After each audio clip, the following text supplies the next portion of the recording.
All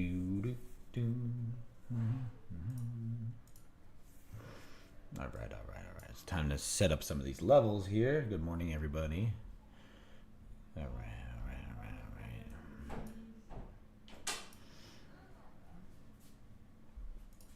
Thank you for the assistance.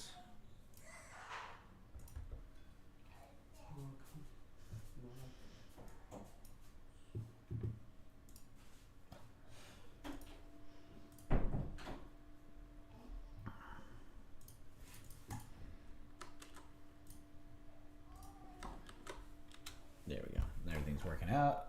Cool. Pop this on so I can get some news feed going.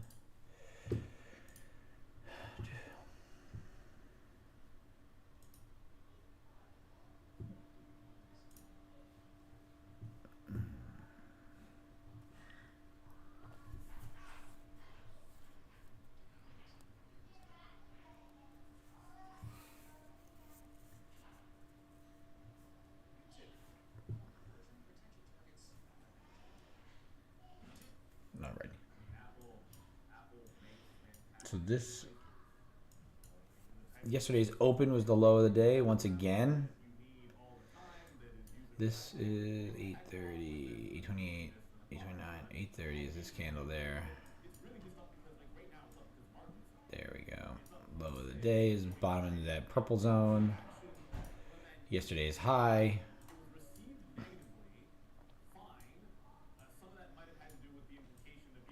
We came up into that 450 target area and rejected that pretty much the rest of the session. Gave it some flushes, and then pretty much the entire overnight sat right on top of this little zone here. All right. Well, I apologize. We closed. We've dumped down into the close. Kind of give a little bit of a rally above VWAP, and then we sat it on this level the entire overnight. This is the overnight low here. And now we are opening on the high. Pre-market overnight high.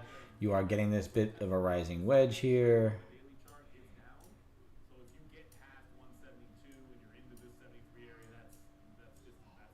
I'm interested in that. Potentially get a wick off of the overnight high and rotate down. However, we are looking at, let's see.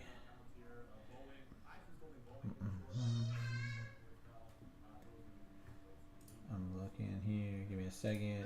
We do have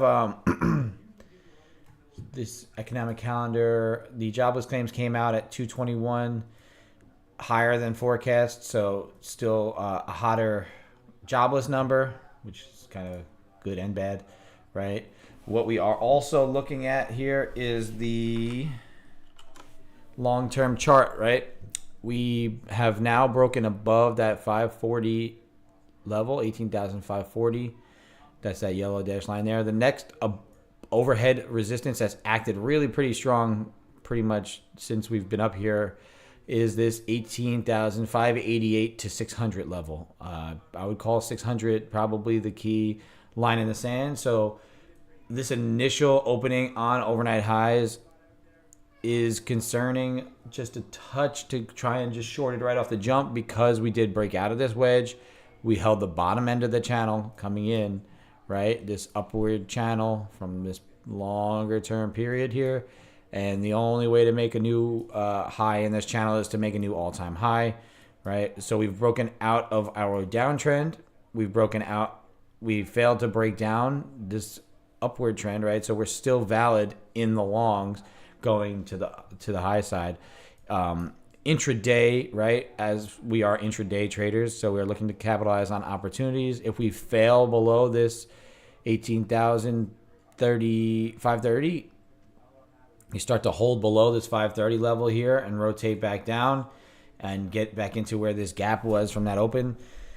That's what this purple zone is. It's not really that important. It just was a gap, and then it acted as like a consolidation zone. You can see we burnt right through it right here pre-market at 730. We started to run right through it. I think that's off the jobless number.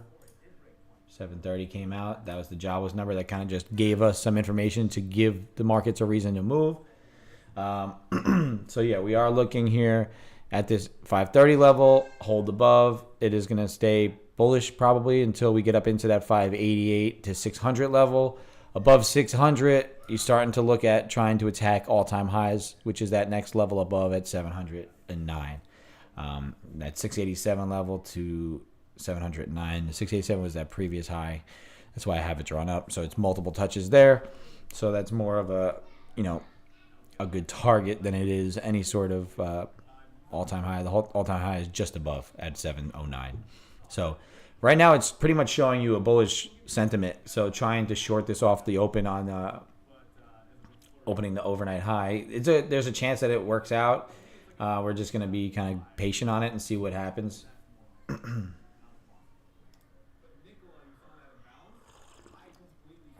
So that's where we're at right now. Like I said, up to 588. The 588's been that really key level for me. So if it does get back up to there, I will be interested in seeing what happens if it breaks and holds above that 588 to 600, right? If it breaks this level here,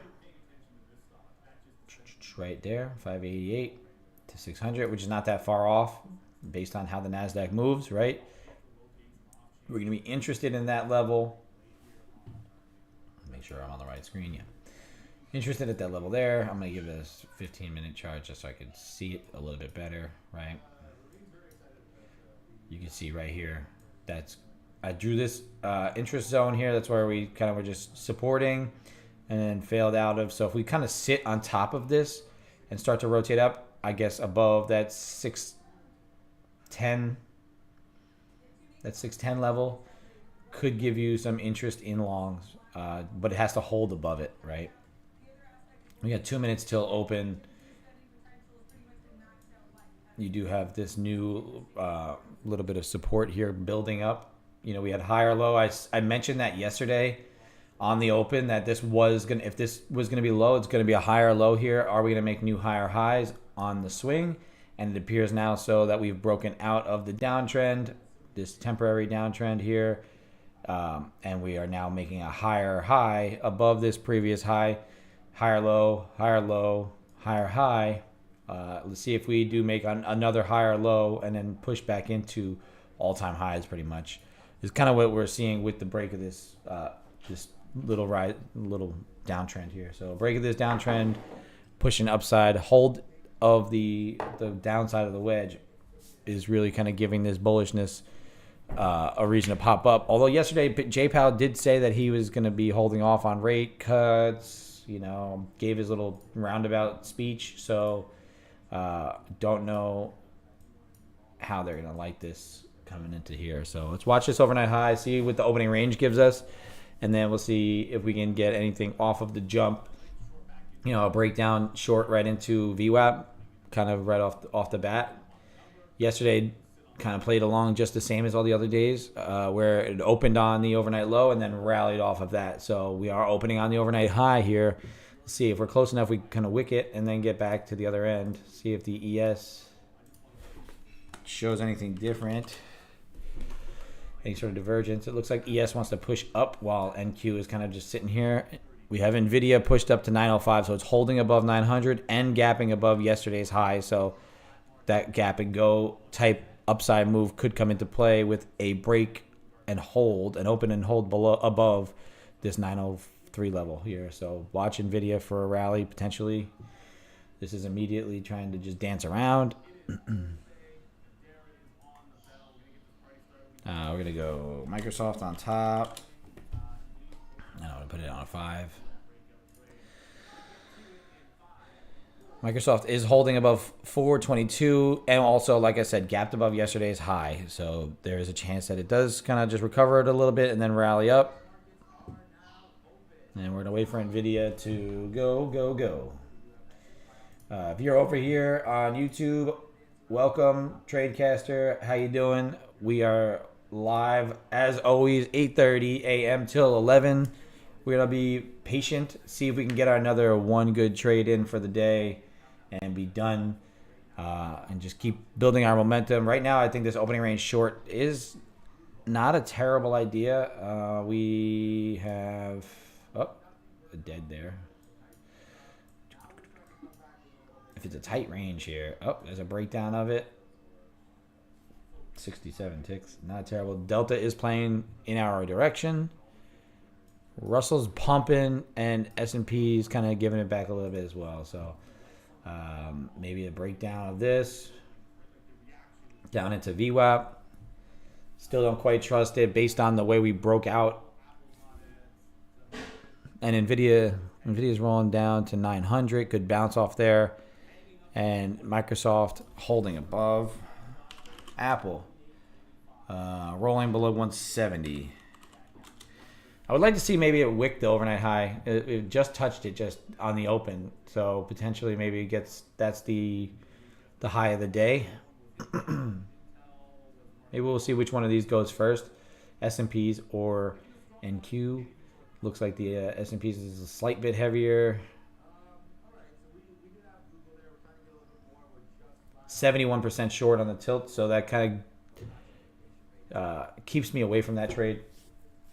I might just now hold off and see what kind of rally we get. And then once we get above our zones, right, the reason I'm kind of interested here also as well is I got my zones pretty close.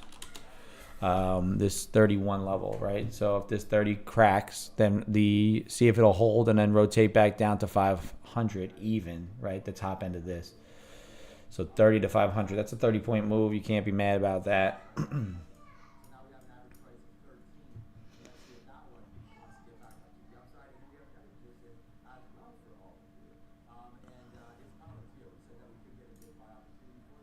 We have Delta pushing, trying to pop up, trying to hold us in here.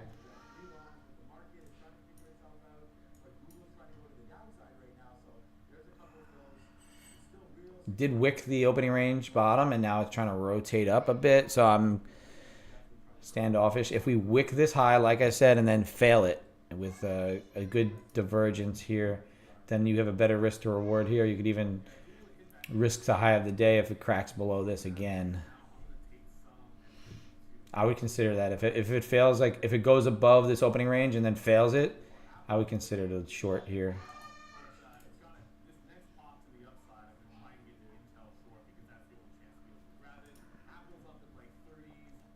Nvidia bounced off of 900, gave you a nice little bounce. 31.75 acted as support here.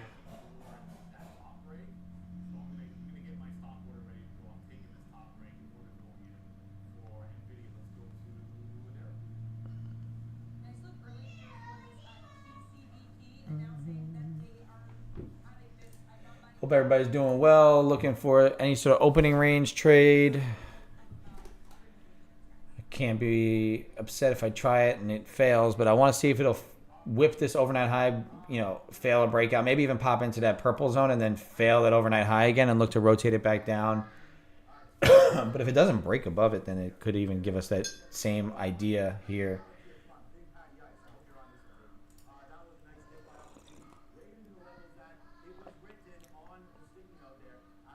Delta is kind of acting good as far as continuation is concerned here. It's pushing up above that opening wick, and price is trying to get above it as well. So if we do break above here, you might see a big volume push with the Delta. As you can see right there, it's trying to pop up.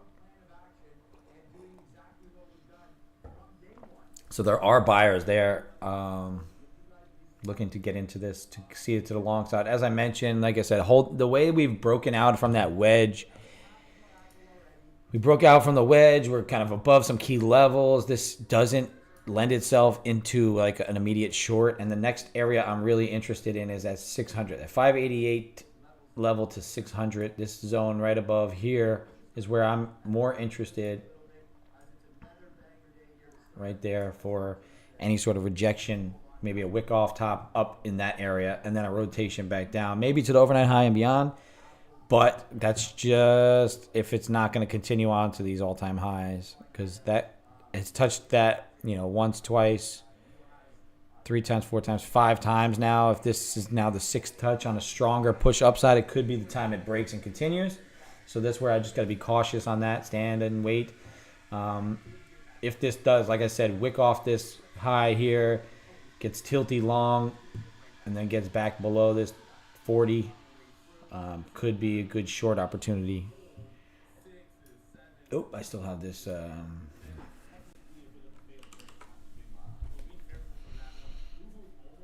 Nvidia just tried to break 905, 906, I should say, and it's just sitting there.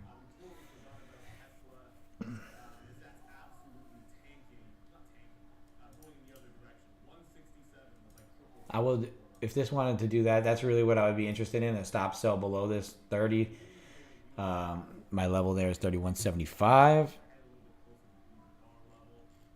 That would be my failure point on an overnight high failure, risk to overnight high. It's a slightly wider risk than I would like, 30 to 45. I would kind of be only risking up back into this consolidation anyway. I'm going to leave it. I'm going to take it off, obviously.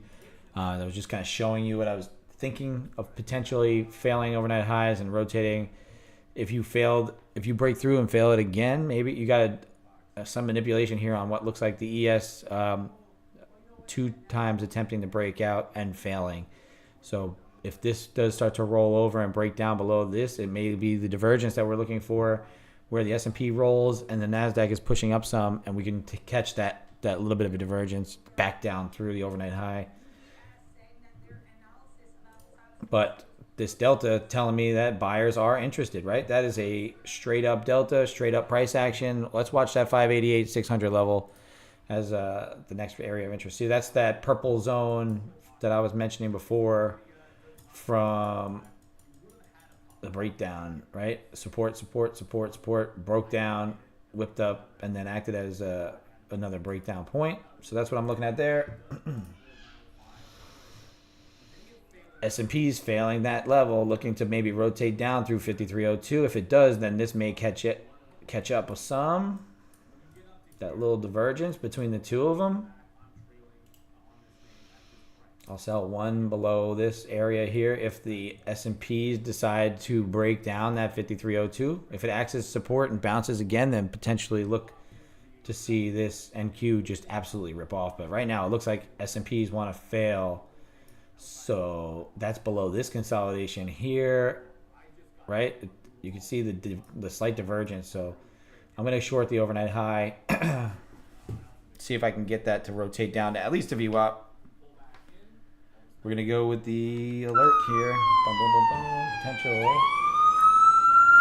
Potential short here, risking through based on the divergence between NQ and ES. If the ES bounces from here and holds this 5302, then we probably don't get through this overnight high.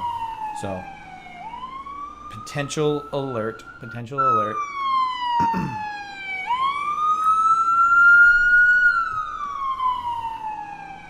to go ahead and be in on this, and we're going to risk 250, just above that 57 there.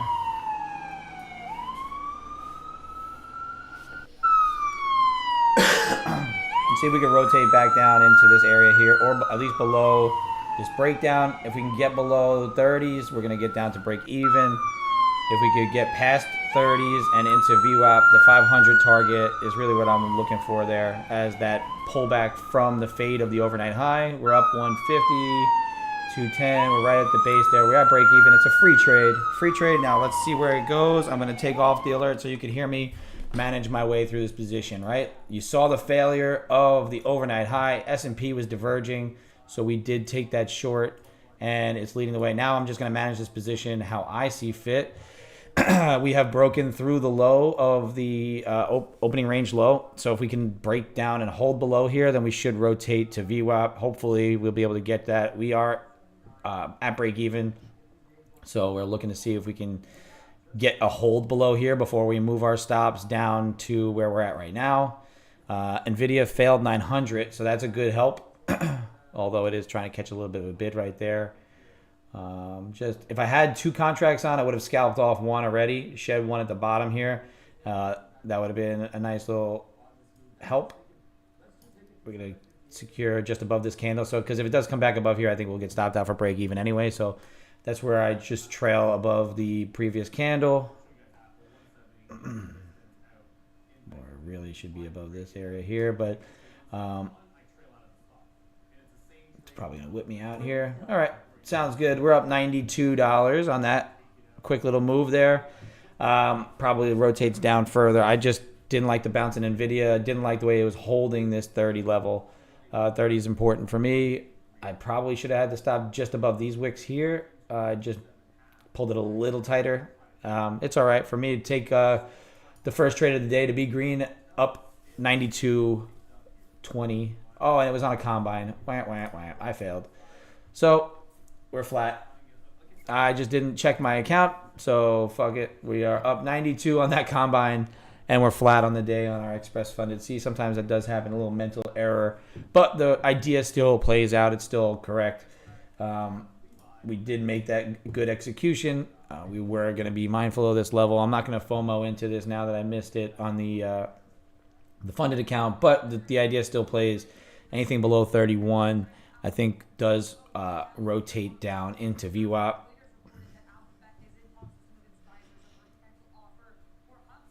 So we're going to watch to see if it's going to hold this overnight high or if it's going to do another little dance with it, break above and go. We are going to watch the S&Ps as well to give us that help, that divergence, right? S&Ps seem to be leading, right? I mentioned if S&Ps breaks through the low here, the failure of the overnight high was likely to happen, and that's exactly what did occur. So we secured $92 on that trade. We didn't do it on a funded account. We were on a combine. So, sometimes you do stupid shit. But this could still get heavy, so I think a breakdown here could be still another good move down through and into VWAP. We are holding below overnight highs. Opening range. We have Delta pushing, but we are holding that opening range low, right? If we break the opening range high, which is the overnight high, back up through and to 600 is potentially available.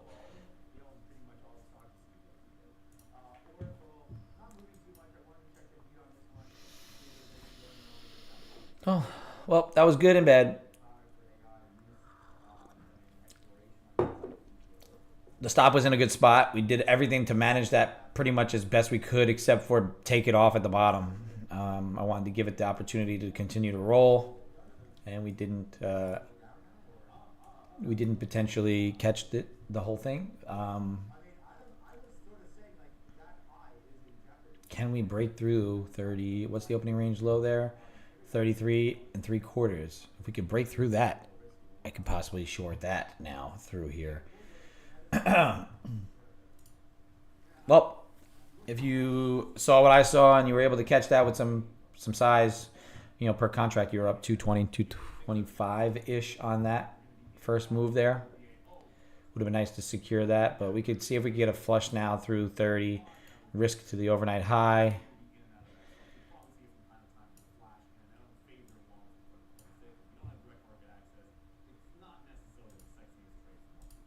NVIDIA is rolling over. I think we're going to still get that fade of that overnight high here down into that 500 level.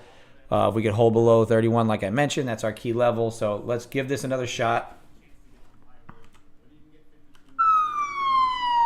Position alert once again, except this time we are on our funded account. So we're not risking full 360. 250 on it.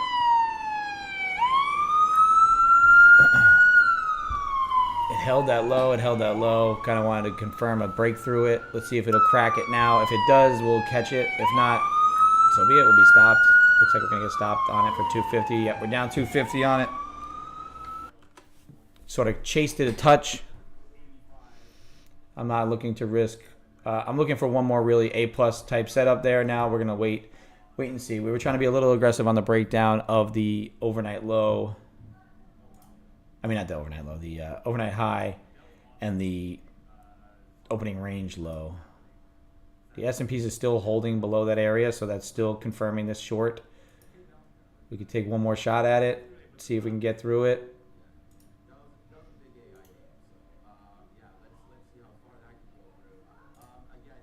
It's feeling heavy, 70% short on the tilt. Could possibly just catch a little quick run to the bottom on this.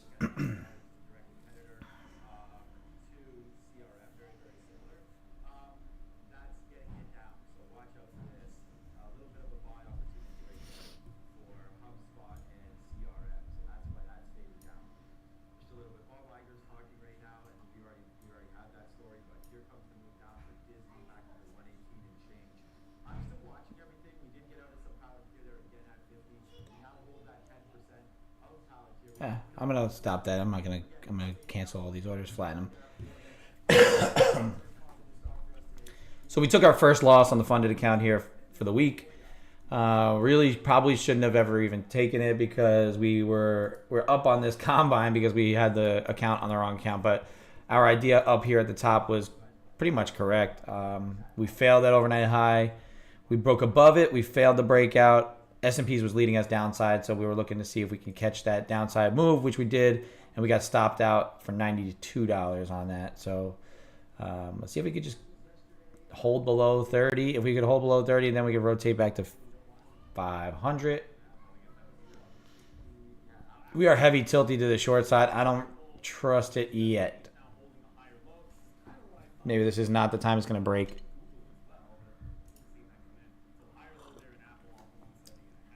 Although it was a good delta break on the bottom, so potentially see if it'll go. Holding through that opening range low. If we can get up a little bit, diminish some of this delta, this heaviness in the tilt, and then possibly look to rotate it down. NVIDIA's still selling.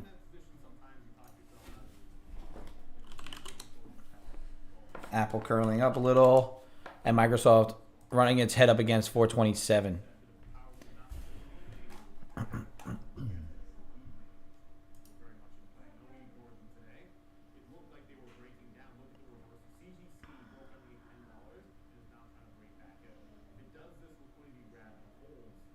The lack of follow through on that breakdown too is concerning. It does feel heavy, right? You're getting more and more selling coming in. Right off that 529.50 right there, that level. It looks like it wants to break down.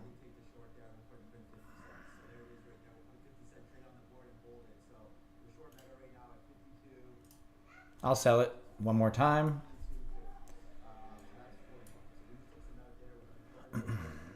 Order filled.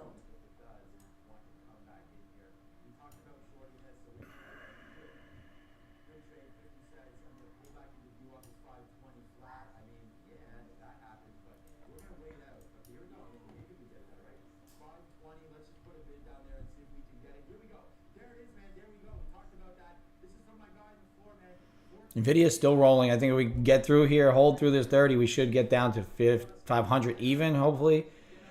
But it looks like it's trying to push up some. Its heaviness in the tilt is the only thing that should have probably held me out. I was definitely talking about this being a bullish sentiment prior, but the failures of my levels, it's hard to not play my strategy right here, right now, right? So looking to get this to fail this low right here at the moment. If it doesn't go, then we'll be stopped out, and we'll probably only look for one more good trade on the day.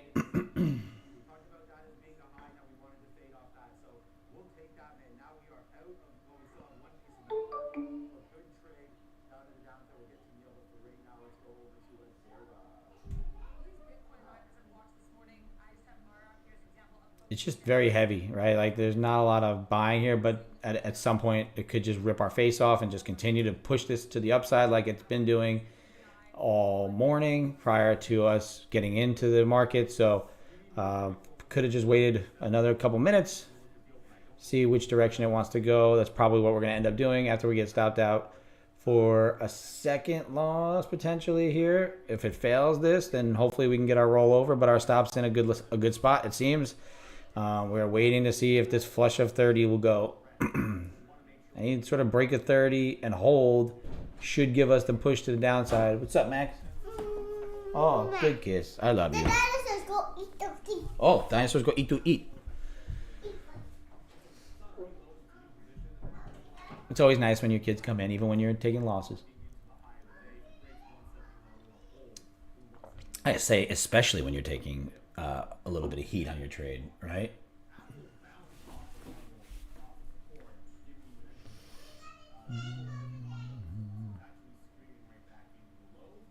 NVIDIA is still selling off pretty hard. I feel like this market is like waiting to dump here, but it's just not going right this second because NVIDIA just really took off to the downside. So that's been carrying us for the last week. or more than last year.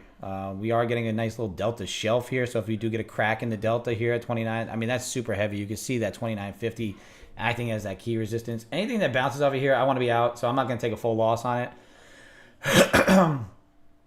Definitely not going to take a full loss. I would like to take only about a 150 so I can save myself another really good trade here.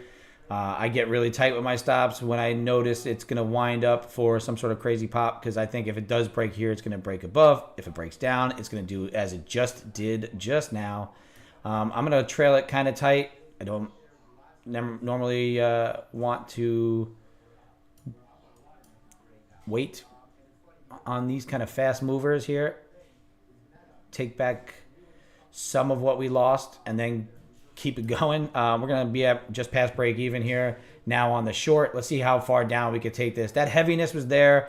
Potentially the high of the day could be in with the overnight high, but I am waiting to move my stop until this closes below that 511 or just gets below it again there. So we are back to even on the day and beyond. So I am going to take that money and go with it. So we're up $24 on the day. I'll take that win and we'll move on. Just because I know that 511 was pretty key level. It just took some time to get there. Flat. No, we are even, which is good. Or actually positive on the day, up $24.40. So just turned our day from one chopped out loser to probably could have only just been up to 200 and change on the day. First trade, we were down 265. Second trade, up 295, right? So there you go, 1-to-1. Now, really what we're going to do is be really, really patient for the rest of the day. Wait for our levels to come back into play and set back up. That level that I was mentioning, this manipulation here, failure of the low, I was in on that, but on the wrong account. We stopped ourselves out before we ended up getting the full move here. Would have been a really nice fade from overnight high to trying to get to VWAP, but that 511 area is pretty important as well. Yesterday you could see 511 acted as main resistance once, twice. This is the second time now. My phone's ringing. I don't know where it is. I don't know why this Nassau County number keeps calling me.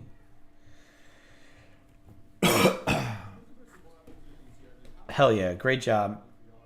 I'm proud of you, Ray. I actually try not to check my phone as much. There's the short idea. I love it. And you have a laptop that you want to get. I don't have any suggestions on a laptop. Get something that's made for gaming. And also see if you can find something that has like a plug for wired connection. Just in case. Sometimes you want to be in somewhere and you want to plug in and get that full speed. I know a lot of computers don't even have that anymore. Like a lot of laptops. So look for some sort of gaming type computer, depending on budget, what you're looking to get. You don't need anything crazy to trade, honestly. I mean, as long as it has good RAM and you're able to just run that program. You're not streaming. You're not doing multiple things at once. So you only need whatever is going to run Quantower, which is not something super crazy. Just make sure you have good amount of RAM and then a good amount of I would say find something that has an Ethernet port.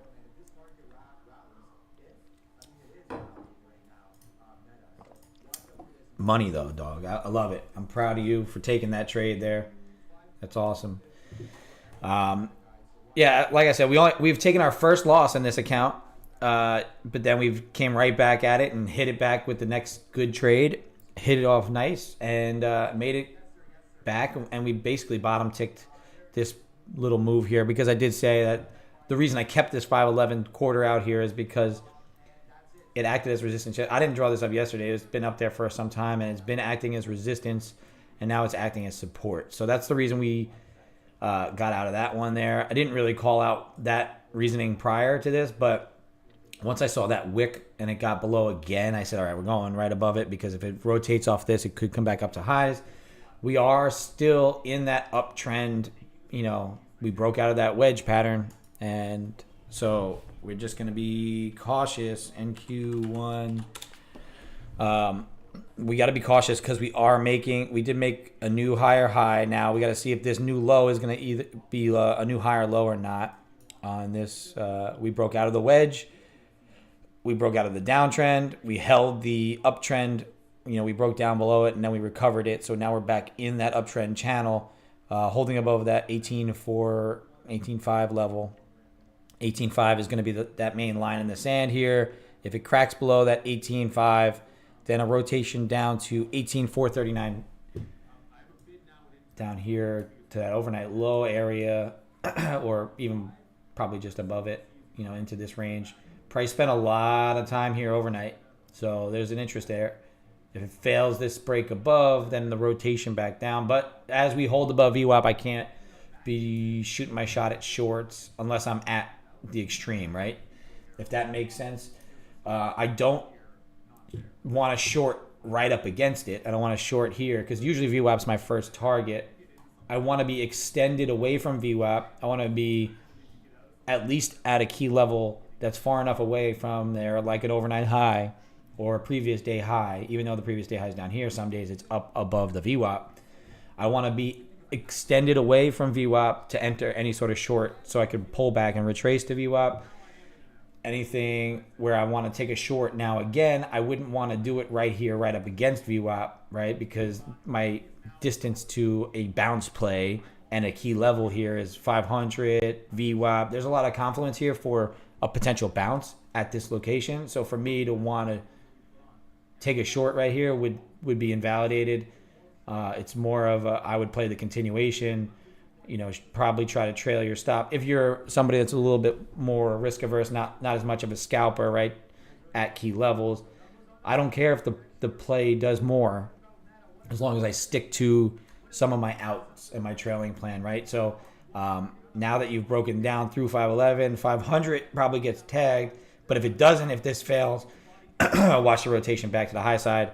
If you've trailed above this little swing high here, you've secured a little bit, hopefully from that high, that breakdown of the overnight high. You never would have got stopped out if you took the break even.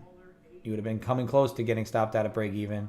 And then it rotated right down through the low, got heavy at 30, and then rotated down to 511.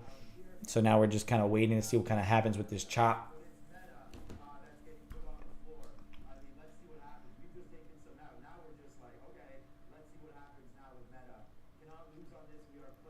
I got an alert, an email from the Biden man saying that I'm less than 2 years away from my public loan service forgiveness. Less than 2 years away, huh? Let's see what happens when that time comes, if they're still helping out. Higher low, higher low.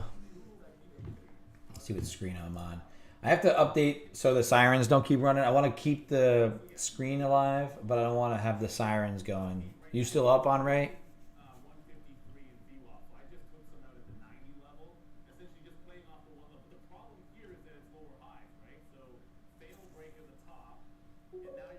All right, I'm going to play it, and then I'm going to see if I can shut the loop off. Give me a second.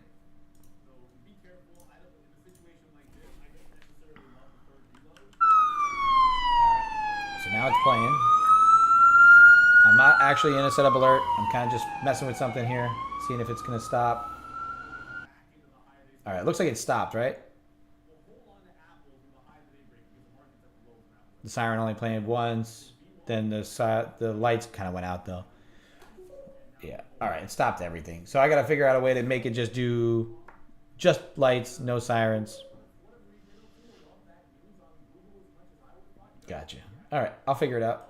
Cool. I'll loop it. That's the loop. All right, it's on. I'm going to turn it off. I'll figure that out off stream. I don't want to mess with everybody with all these lights and sirens for my normal trade alerts. As you can see there, like I said, it is a bounce point. If you do trail by swings, you probably got stopped out there. No harm, no foul. In the money from the overnight high down to there. That is 51 to 25. We'll call it 50 to 25. That's 25 points. Can't be mad about that. It's giving you a nice little return per contract. I looked to get short up there. I got tagged out. I got wicked out on. So really kind of started my day like a dummy.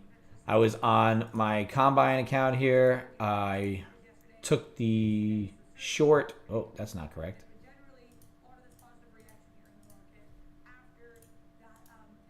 That's not correct at all. Hold on a second.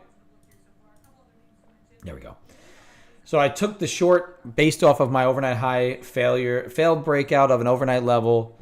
This is my A strategy here. Obviously, you can see it played out perfectly, right? Failed breakout here.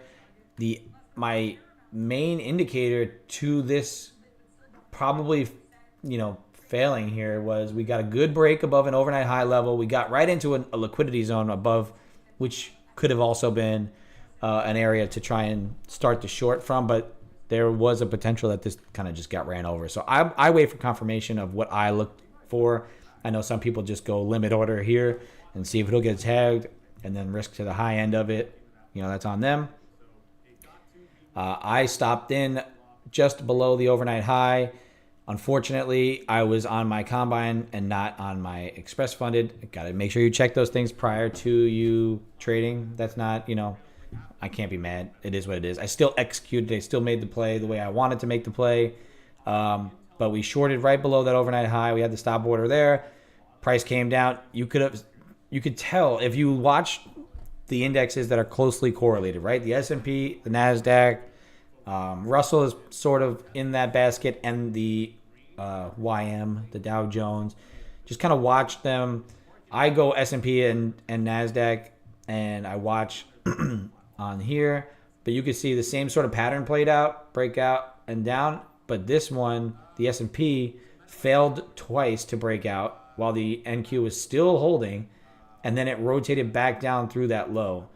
It broke this low well before the NQ even broke down through the overnight high. So that gave me the confidence to say the NQ is probably going to try and catch up. It's probably going to play into my thesis some.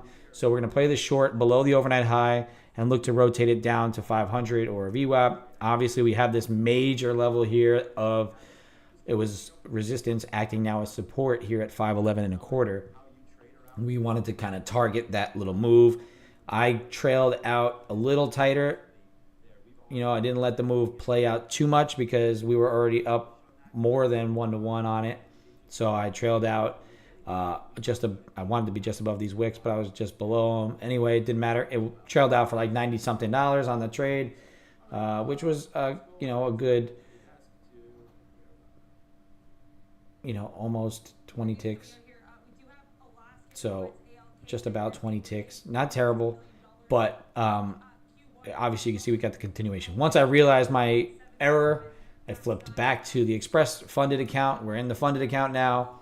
We tried to get the first breakdown of the level here. So we went to try and take the first breakdown and got whipped out. I was a little bit in front of it. I probably should have been more down here below 20, below 30.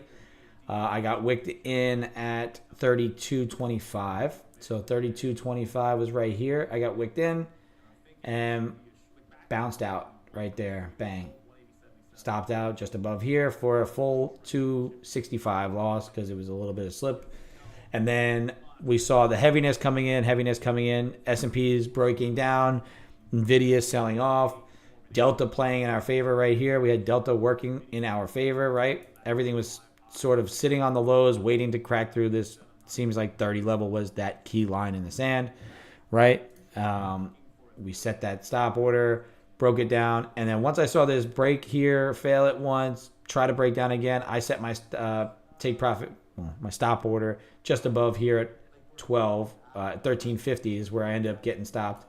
So that covered my loss and then some, and now we're just kind of basing out here. We don't have any trades to take right here because we are sitting close to VWAP, close to 500, on top of a nice support area. S&P's is trying to break down, but they're still holding above VWAP. NVIDIA is bouncing. We did break out of the channel to the upside, so there is a chance of continuation up to the 588 level. So if we do break back above the overnight high and today's high, Then we might look to see if there's a long opportunity above here for us to catch later on, or if we do another failure of the overnight high, look to short it again come that time. You can see this big consolidation level down here. We're going to be looking at that. We're going to be interested in that. If we do arrive there, that is the previous day high. You could see if there's maybe a bounce play there, or if there's going to be another flush rotate to the overnight low.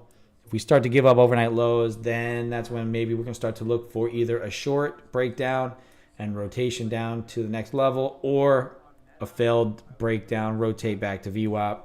Same type of deal that we did on the high side, but on the bottom end. So those are the kind of plays that we're looking for. Right now, we're just in the middle of the range, and I can't execute until something tells me to do it. Yeah, so overall, I think our executions were good.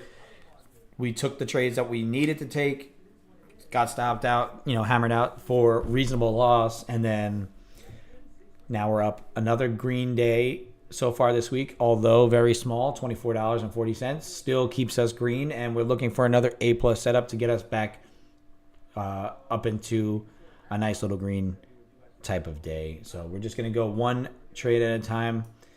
I am reading the book One Good Trade, so you may hear me mention it here and there, by Mike Bellafiore, head of S&B Capital.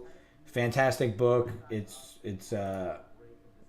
It does paint like a good picture of everything that a lot of traders are going through, and he has many traders that he's managed on that desk, and just kind of goes through some of their mentalities. And really, I mean, it's very simple to think in that kind of mentality where it's one good trade at a time. Nothing else matters other than the trade that you're about to get into, and having a reason behind each and every trade, and not just going with your, just because, or, anything like that. You got to check off some boxes and make that next good trade in order to just be a profitable trader, right? You could see like they're opposed to, working, just part of the day and stuff like that, because they are full-time equities traders. So there are opportunities all day, but for us here, we do have other obligations, so we're not able to get to the computer at all, the whole entire market session. So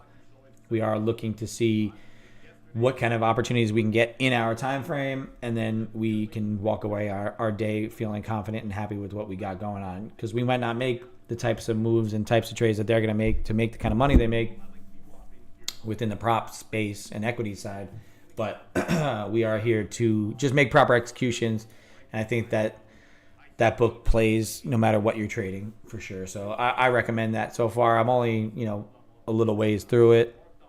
And then also I have a audiobook of the mental game of trading that I listen to while I'm at work and while I'm driving around, just to kind of keep hammering in some good mental habits, right?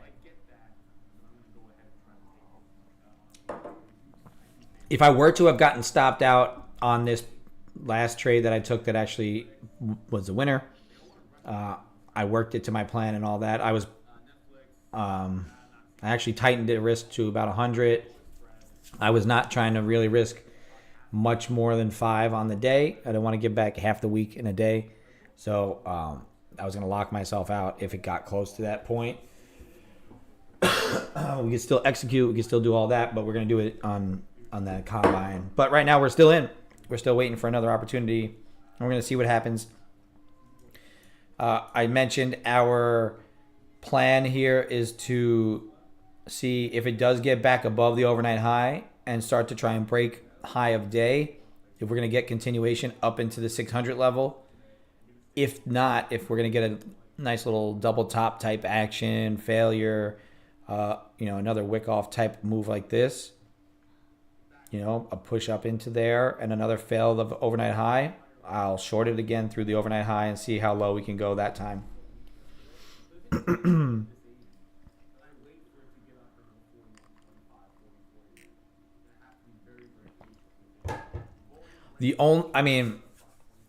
It's not an issue, right? But the only thing that I have is I have to be patient, right? I'm only trading one instrument. So you're only going to get opportunities on that instrument, especially if you have a plan, maybe once, twice, 3 times a day. I'm trying to teach myself to avoid chasing some of these in-between levels. So I do have levels drawn up, like I said, over here on this chart there. That's my... Oh, why is that a heart? Did it switch charts? Yeah, okay. So these are the levels I have. These yellow dotted lines are longer term. They're at least 30-minute levels. More likely, they're daily / 4-hour levels. But I do draw them up on a tighter 30-minute, right? I'll get into that broad frame. I'll draw them up, and then I'll tighten them up on the 30. So most likely, you're going to see this 30-minute level line up best. But I like to not play. If I'm in between, like we are right now, we're in between this zone. We're in between here. We get in between these areas. You can see that price sits on these levels, right? It's sit on this level, sit on this level. I will look to find opportunities on the level. And then you can see it rotated not one but two of my levels here to get back up into this area. Now if we break above it and fail that 530 again, which is what we had on this last breakdown, then that possibly could rotate us back down into that previous low, which is that 500, and then back through 500 down to the low of this session of the previous area of interest, right? Is that 440, right? 18,440. The high of the day yesterday was 450, so 18,450, the top end of this range, right? It's not a perfect science, but you can see it does act as resistance for a longer term. I've drew this up however long ago, and it's been still playing out. So we leave it there until it doesn't really act in the way I want it to. If we break out of this zone and we get into areas that are unknown and then come back into it, I usually clear out the chart. Once things get completely invalidated, I'll clear out my trading view chart and then just start recharting. Kind of just keeps my mind fresh, gets the levels back into my mind, and then I go from there. But right now, you can see there's not a lot of action going on for us on this 1 minute. It's just very choppy here. If it does break down through this 511 level here now, it's starting to get pretty heavy. Maybe you get down to 5, but there is, like I said, there's VWAP here, so I would be cautious on shorting that. It is a higher low. Now trying to make a new low. Delta is also attempting to push down into that area, so it's not completely diverged, right? But there is a higher low in the delta here, so it is a rising type pattern. You're going to need some follow through to get there. You have a high volume node at 510, so probably at least touch off on that.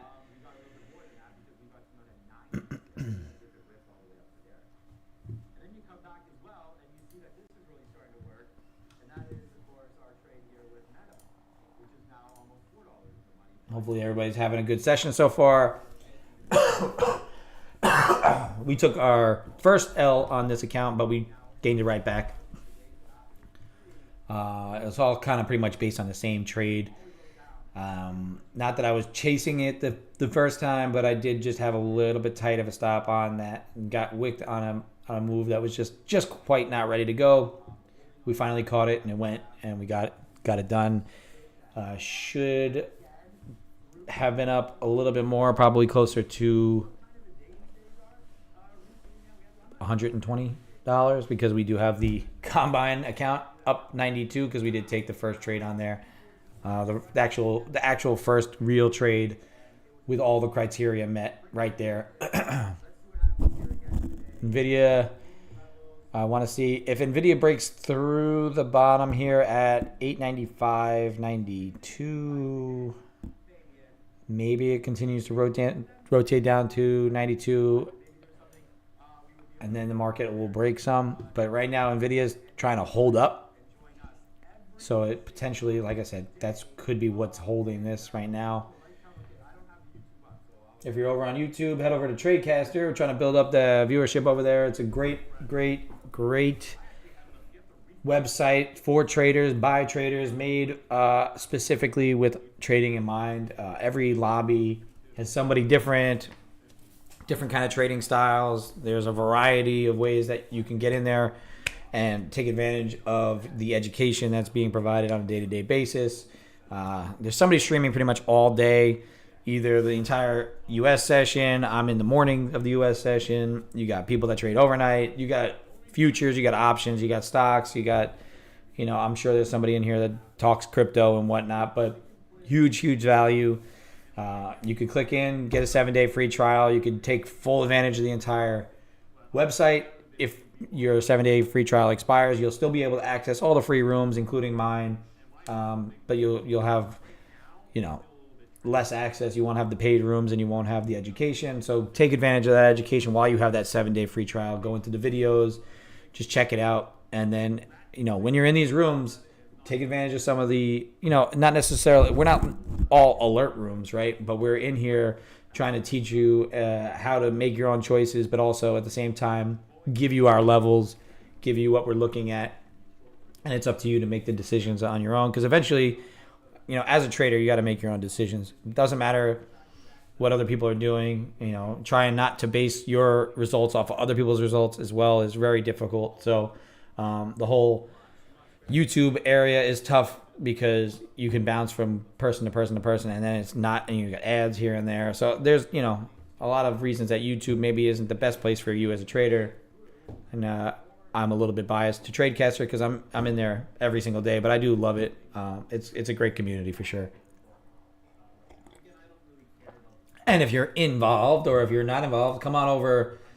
We're doing a trader meetup. All TradeCaster streamers are going to be at 230 Fifth Avenue in New York City rooftop bar next Friday. So we're going to do a meetup there while we're kind of sitting here flat just above VWAP. I kind of anticipate a little bit of slowness today. There's not a huge bit of news. The only thing that came out this morning was the that jobless report, the initial jobless claims for March, and it came in over the forecast. So that popped us up at 7:30 this morning, and then really since then we're just not going to get much. What's his face? Powell talked yesterday, didn't really move the markets much.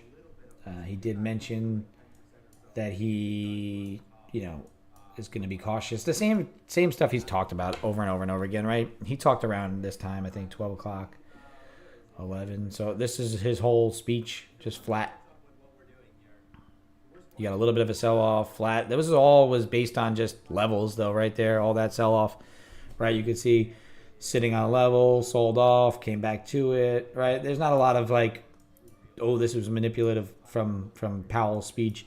This also, just gave some hope that cuts were coming in with the higher jobless claims. So that's why I believe we popped off on that, especially after yesterday's miss on the inflation number. That number came out really light yesterday, a whole point lighter than anticipated. So that possibly increased people's thoughts on, hey, economic conditions are getting a little bit better. Maybe we're going to look to cut rates sooner. Powell saying that he's standoffish, doesn't really, they're going to watch the data, all that stuff, normal circle talk. So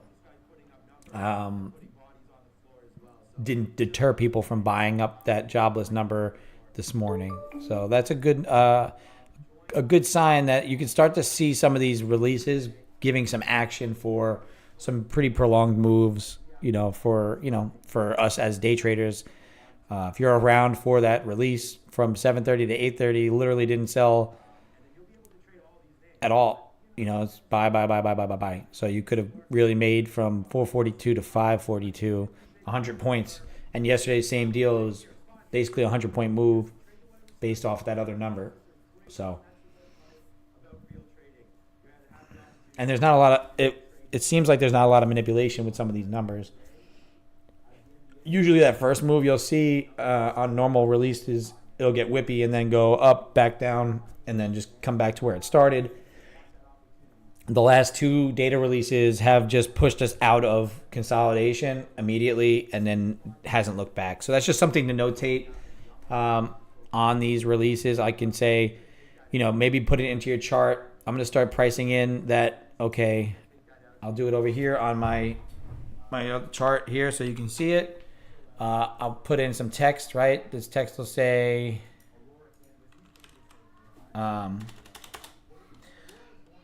we'll say jobless claims more than anticipated.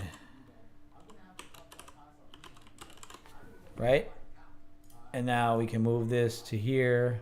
Maybe we'll shrink it down to 10. And we'll price that in there. Give it a little up arrow. So we know that that's what caused this move right there. Jobless claim is more than anticipated. You could even draw that arrow in and then type it, text, and then add it in there. And so that's what broke us out of that range. And then same thing down here. If you go into this time frame, I believe yesterday at 9 o'clock, that was the release for the, let's go with this week. Monday, Tuesday, Wednesday. PMI came in 51.4 as opposed to 52.4 at 9 o'clock a.m. And you can see big move rally up. So you go here, pop that in there, price that in, give it some text, right? Say PMI, it was 51.4 as opposed to 52.4 forecast.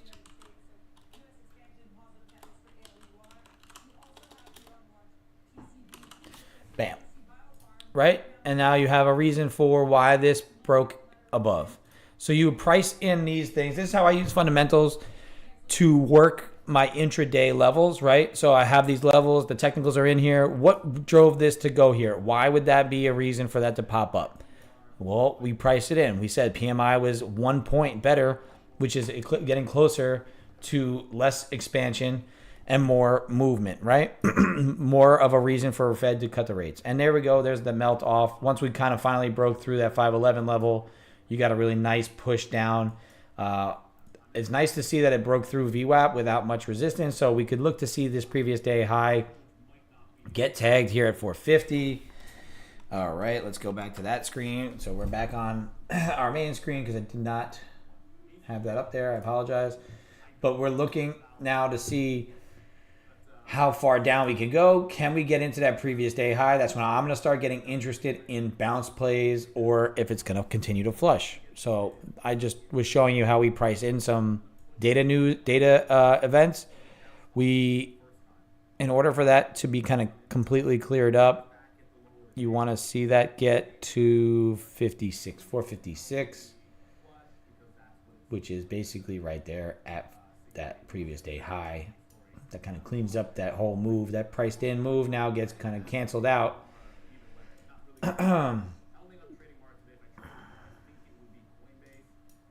You're now holding below VWAP. If this rejects, rotates back above 511, could be a false breakdown and then gives some liquidity to push us to the high side. But realistically, it seems pretty heavy right now. As I mentioned, that failed breakout of the overnight high usually leads to a rotation of the day to be more of an inside day, especially after that large rally pre-market. You could kind of see the opportunity to short back into it, give yourself a mean reversion type trade. If you, like I said, if you're more of a longer term horizon, less of a scalper, I do it at some point would want to be able to hold a bit longer with prop firm trading. It's very interesting to try and do these longer holds, right? Especially early in the account as you're building up a buffer, right? I'm up now $1,041 on this account for the week. As I start to build that buffer and, I get over that point where I can start to risk maybe just a touch more per trade. Let's say I wanted to risk to the high of the day there. That's 52, 62, 72. That's 20 full points. That's pretty wide for me to want to risk, 20 points, $20 per point, $400.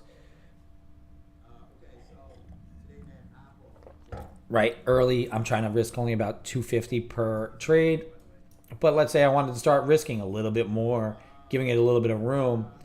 The failure of my level, even if I wanted to do this and be tight, I could have risked the full 250 and just kind of left it above this candle here, or even less than 250, and let it run. That's something I'm going to try and work on. Right now, I'm working just securing some profits here. As I have more than one contract on, it's easier for myself to let certain things run, right? So if I would have come in here, 2 contracts on the overnight high, took one off at the base, that secures $250 or whatever, so that covers my risk. Then I have the second contract where I can just put it to break even, which never got touched at break even, and rotate it back to the other end and see how far we can go, right? Initial target VWAP. As we start to hold below VWAP, use VWAP as resistance. But until then, use VWAP as a stop, I should say. Even if you did that and we just stopped out now, much more return from our overnight high failure, right? So I kind of developed this strategy on my own using a few different, people's teachings and whatnot, and understanding how price just reacts at these levels time and time again. Honestly, couldn't tell you who taught me this exact one, but like I said, I started out in Forex, and I like everybody else, you see all these gurus and everything on Instagram and everybody showing off, and I was kind of anti that. I wanted to learn the right way. I kind of figured that much of that was a scam. So I found a great group in Top Traders. They are fantastic. Kind of at this point, I think are winding down on the education space and going into more of a firm type deal. But Top Traders, Cleveland and Kyler, fantastic. They understand the fundamental dynamics, so that's where you see a lot of my fundamental pricing in. I learned that from them, as well as mean reversion stuff. A lot of what they teach is basically big run up, consolidation, play the reversion, but on a much longer time frame, right? Swing trading, FX makes a lot more sense. It's hard to swing trade futures with small size. It's just not really, especially because of the price points and how much each tick costs and whatnot, and how much NQ. You could probably swing trade S&Ps a little bit better than you could the NASDAQ based on the way it whips around. Unless you get in at a sick price and it just runs on you, and then you can kind of just, understand if you're going to hold it the next day or not. But it's all risky. And then with props, you can't, right? So props, you can't hold overnight. So now you can see we failed this. But I'm just kind of like going over how I developed the strategy. So sort of like the mean reversion ideas is from the longer term. I kind of adapted it to the shorter term. A lot of the failed breakout stuff, you'll see that manipulation. I've just seen it so much over time that I'm saying that breakouts fail more than they play out. I've tried to play breakouts. I try to play breakouts, and I get stopped out, or I wouldn't make money. And when I was with the equity firms, I was trading prop for T3. I didn't go into that company with enough capital to learn the proper way to trade, right? So even though you're trading with their money, but you still have to put up your own like performance bond, and you leverage off of that. And once you lose your performance bond, you're out. So I just didn't have enough. I started to hit that learning curve where I started to break even, but then once you start to fee out, you're kind of screwed. But and then platform fees and stuff. It gets expensive to trade equities if you're trading with, like I said, with the performance bond and stuff like that. But like I said, I learned a lot while I was there as well.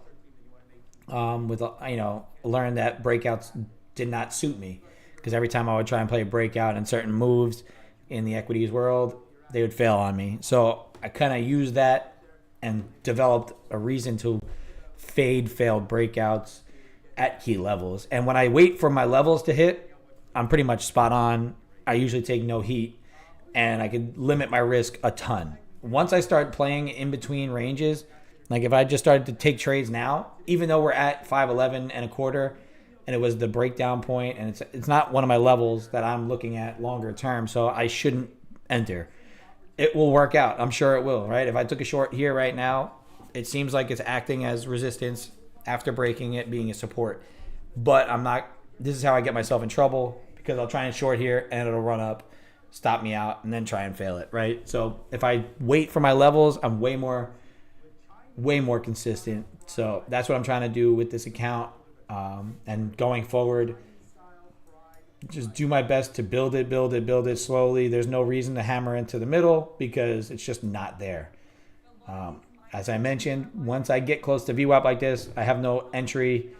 I want to get away from VWAP and rotate back into it, or rotate the other way. Or if we do break, let's say we break above the overnight high, find a reason, not necessarily a breakout, but breakout, pull back, then try and break it again. That second time is usually a little bit more convincing to me than this first, obviously, failed breakout that we see right there. So right now, I'm either waiting for a previous day high to come into play again, some sort of manipulation down there around that level, even down whipping.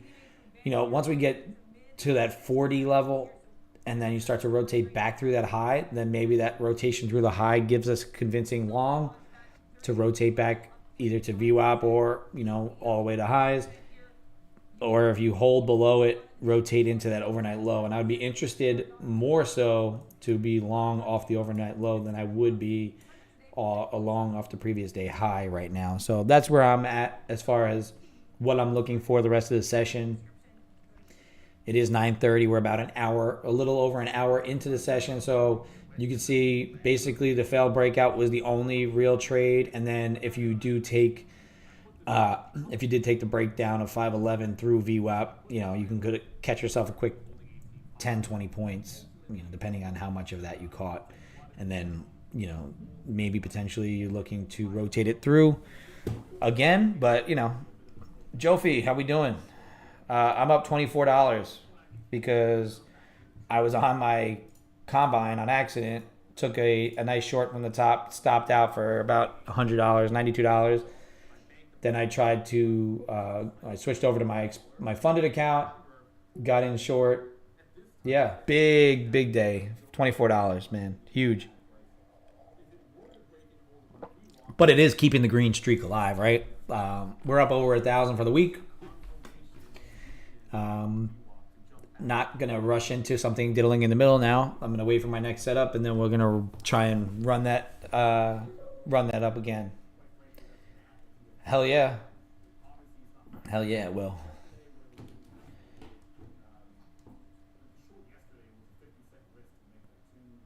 Yes, sir. Like I said, I every day I check to make sure, okay, what's on the screen. We're looking for the stream, and then I got to hear like a couple minutes earlier than normal because I got my son to school, got on the chart, started the stream. I did not check to see that there was this nice gold little display up here saying that it's the funded account, and I took the short just because I saw the setup kind of coming into play here. Took that short of the overnight high, then realized once I was close to securing profit that, oh shit, we are on the wrong account. But so be it. We switched over, took 2 trades on it. The first one was a loser, just kind of whipped myself out. I take my paper cut, move on. Took the second one and covered it, then some. So we're up $24.40. At the moment, we are just in a downtrend for the day.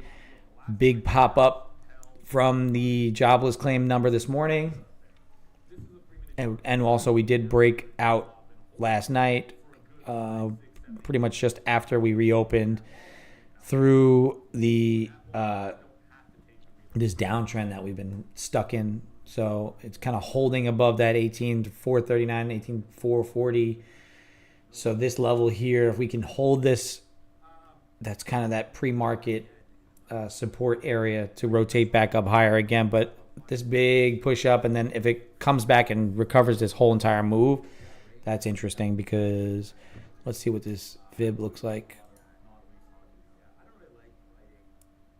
We're right around that 61.8 retracement for this impulse move up from the jobless claim. Could come all the way back down and then some. You can see it's a little slower. Kind of just choppy here.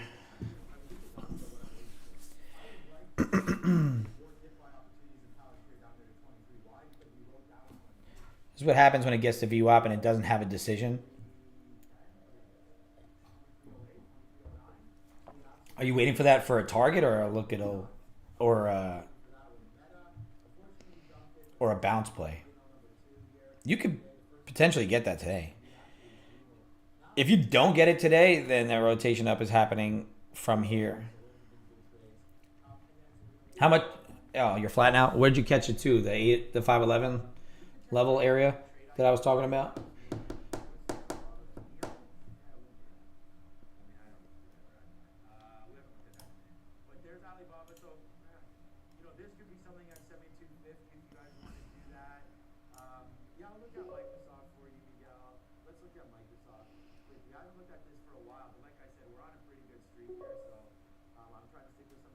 You were in at 555 and out at 514. Nice.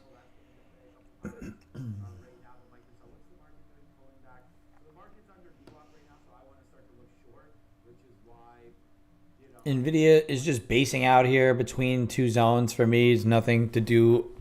Nvidia needs to get down to 892.23 for a bounce and then up above 900 to help this market out some. Apple is holding up above 170.50. It's kind of just also everything's slowed down quite a bit. I don't know if you've noticed that. After that big impulsive move up at 7:30, we did get this manipulation, lack of follow through. So I think a lot of what you're going to get is some chopping, grinding action to the downside, unless some sort of news pops off and we get something like maybe one of these Mag 7 names gets some sort of news. You know, it seems to happen a lot of times on some of these slower days. Trying to stay out of this nonsense is the best thing for you, right? I mean, obviously, this kind of move seems like it's good to take, but for me, it just doesn't meet my criteria, right? So it's a good trade if somebody has that in their playbook, but that's not part of my playbook. So for me to have taken, this 20-point move, yeah, you could make money on it, but was it a good trade because it's not in your playbook? No, not necessarily. So that's why I don't take these. I don't even look for this as an entry, because as soon as I see that I'm approaching VWAP and I'm approaching a key psychological level, that's when I notice people are going to try and front run it for longs or start to get some manipulation into here. And so I don't play this. It's not in my book, right? So I'm looking for outsized moves to return back to the average, because that's what the market likes to do. So that's really what I'm looking at for that. You might see me be like, oh man, why couldn't you have taken that? Or you could have caught that move. It's there. Yeah, you could have, but it's not part of my book. So I'm not going to do it. And that's something that's gotten me into trouble in the past. Like I mentioned right here. Oh yeah, this is a great trade, right? It came back, it broke down, retested, and then you could have shorted it again. I could have, yes. But it's not in my book because it's not near my levels, and it's also super close to the VWAP and that 500 level. It could have just been, this could have been easily a manipulation below 500, below VWAP, get a lot of longs involved. Once you hit 511, rock it off, right? And I've had that happen to me. So I'm not looking to get that done again. Right now, if this does come back, crack through 511, break above this previous high here at 513 3/4, let's call it 514, there's a chance that it does rotate back up. Because you did double bottom, didn't break and hold, you haven't held below VWAP here. It seems like you're holding, but you get to this bottom here at 490, and then you're right back above 500.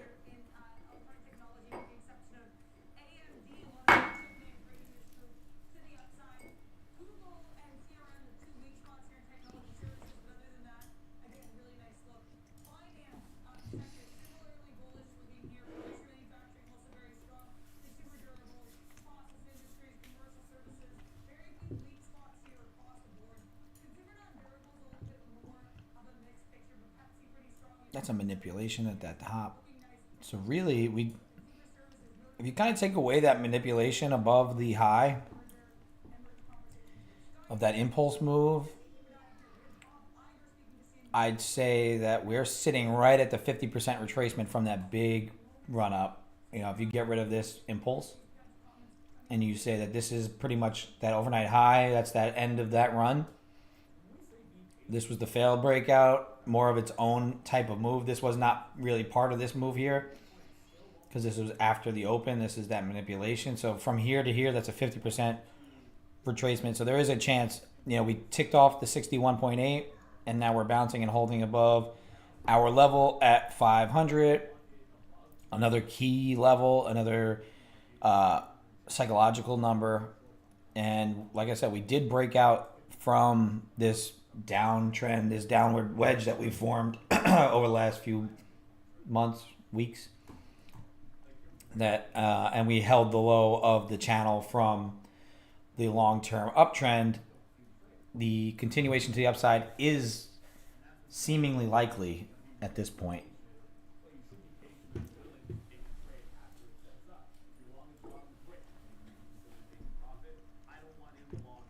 Nvidia rotating up after grabbing some liquidity. Down below their 895-ish. It wicked the pre-market low twice, Nvidia. And now it's looking to run up. It was interesting because it was a gap and go type idea for Nvidia. We gapped from the close up above previous day high, which is a key swing level. We ran right into 906 and then we failed it. Like, my levels are spot on with this name, but if we can get above 900, I think 906 gets tagged again, and then if that breaks high of day, then you start to see, obviously NQ is probably going to follow as well. But with these names just lingering around VWAP, you might just get a lot of chop.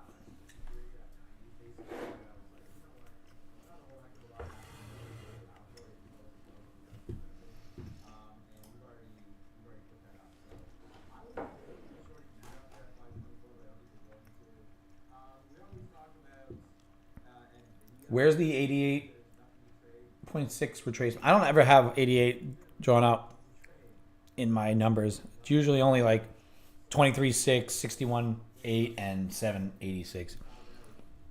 I guess you add in that 88.6 retracement.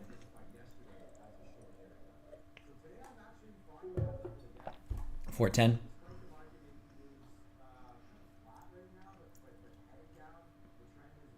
What are you starting it at? From the very low?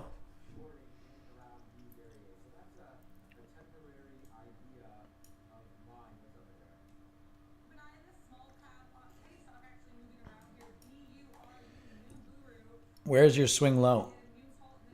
I'm only using the news impulse move. Oh, okay, so you're using all the way down here. That's at 410. What time does Asian start?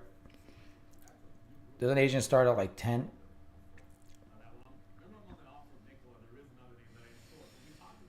$410 is the 100%. 5 a.m.? 5 p.m.? Oh, market open. Yeah. Yeah, down here.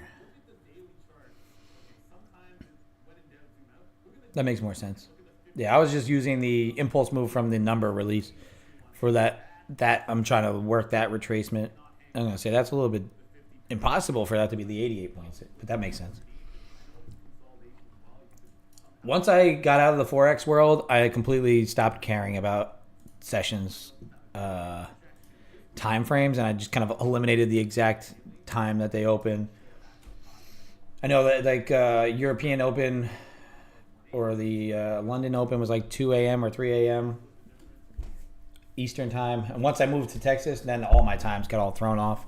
I don't know time frame stuff. It got out of my head, especially because you shift an hour this way. I still find it weird that I'm in Central Time, to be honest. If Nvidia breaks 955, 900 even, I guess we'll call it, then this may rotate away. Hell yeah, good shit. Did you lose the other ones, or are you just getting another one?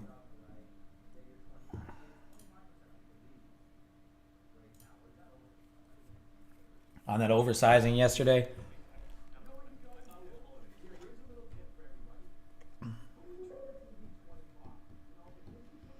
Yeah, that's how it goes. Unfortunately, especially with these funded accounts, it just funded accounts, and then especially Apex.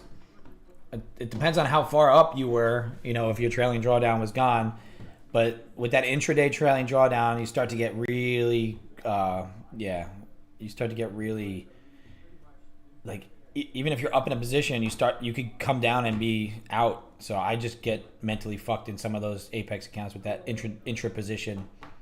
Yeah, dude, that happens. I'm gonna tell you, I've done it more than I care to admit. My Apex accounts that I've had, I've never taken anything from Apex because I've gotten up like you and then just burnt them. I just don't know what it is. It's something in my head, I guess. I just gotta eliminate that. And that's why I'm sticking with my top steps for now. I may get another Apex just for fun, just to see if I can get back into it and see how far I can run it up. However, yeah, well, hopefully you didn't trade that account.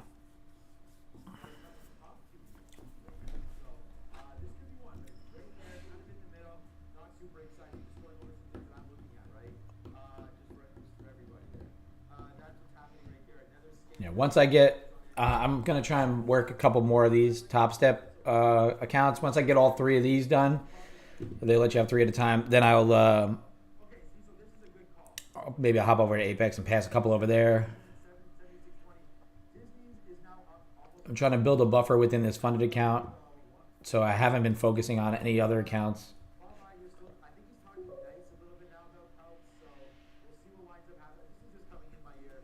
Yeah, it's trailing. That's the hard part. Like I said, is that trailing intraday unrealized profit. Also, let's say you have 20 accounts, you got to pay that $150 activation fee on all 20 accounts. So that's quite a bit of money that you could have just thrown into an account yourself across 20 accounts. Unless you get one or get two. Let's say you pass two, you pay $300, you take a $2,000 withdrawal, then you buy a couple more. That'll pay for it, right? Yeah, I think that develops some. I think that's what kind of causes me to take profits quicker in my Top Step account, because I got into that habit of just trying to take. But like today, if I would have this move here that I took, I gave back $150 on it. I would have been up $250 or more on this move, and then I only took off $92 on it. That would have been almost negative in the Apex world. So that's something that I kind of keep in consideration. This is not tradable here, a long VWAP. I mean, if you're looking for breakdowns or something, good on you. Or a bounce play here. Anything back above 414 may give you a rotation up. But like I said, I'm not looking for anything in this area. I need an extended move away, and then I can start to look for some sort of entry. But right now, there's nothing for me. Hopefully, you guys have caught something. Like I said, I'm only up $24.40 because I was trading on the wrong account when I did trail out here. But overall, no harm, no foul. We took one win, one loss. So that's two trades. Basically the same execution. We just hammered in the second one because it was better timing. Caught us a nice little $295 winner after catching a little bit of a full loss there at 265. So like I said, up 24.40. This move never would have really gave you much heat if you would have just shorted that 50 down to the 11. Really, that's where you probably, my ultimate target is normally that VWAP from that move there. At least that's your first target. The full rotation to the overnight low is kind of what you're looking for, especially in a grinding range bound type day like this. So that's what I would have been looking for. You are looking at a level that is important, that 500 level, for it to break down and rotate into that previous day high. And that's where I would start to look for different entries as well. So I'm going to look, once we get into this area, if it's going to continue or if it's going to fade this previous day high. I like to more so fade that overnight low. I don't think we'll potentially get there. Like you said, your level is 410. That's my level down here as well. So it is a common theme, that bounce play idea from that 410. You don't think it'll get there today? I think it may, but it might take all day, and I'm not going to be here past 11. So I only got about an hour left in the stream, an hour left in my trading session. So I'm going to look for an opportunity here.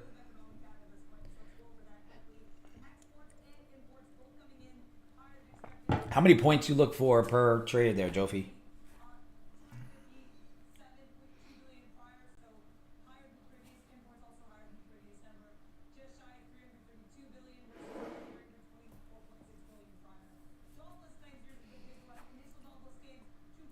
Because you seem to be purely scalp, like $70 away. You took $3 off. You basically passed without fees. But you're trading in this chop around VWAP. Is there any sort of like strategy that you have that you are looking at right here that you're able to execute? Because like I said, I don't have anything right now. I'm just trying to understand everybody's what they're looking for. Not saying it's right or wrong or anything. I don't really. If you're making money on it, it's right. So that's cool with me. What are you risking? How many points you risk? You just go 1-to-1, 25 to 25.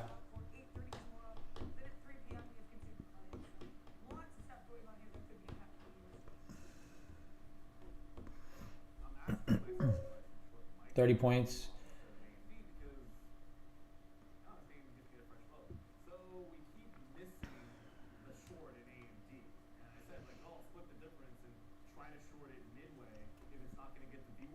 Nvidia trying to break down that 895. We can't. Making another little wick there. 895.97. 896 is that line in the sand there. It seems like for Nvidia at the moment.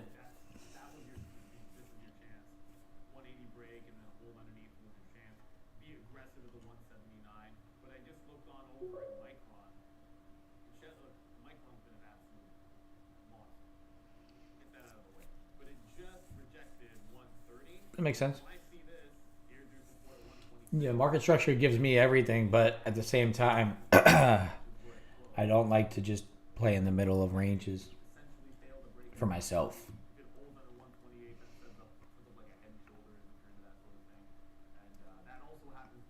In this little downtrend.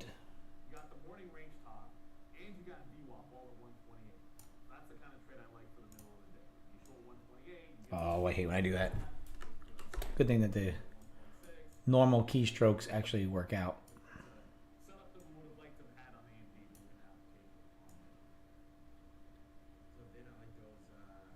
That's really more like it.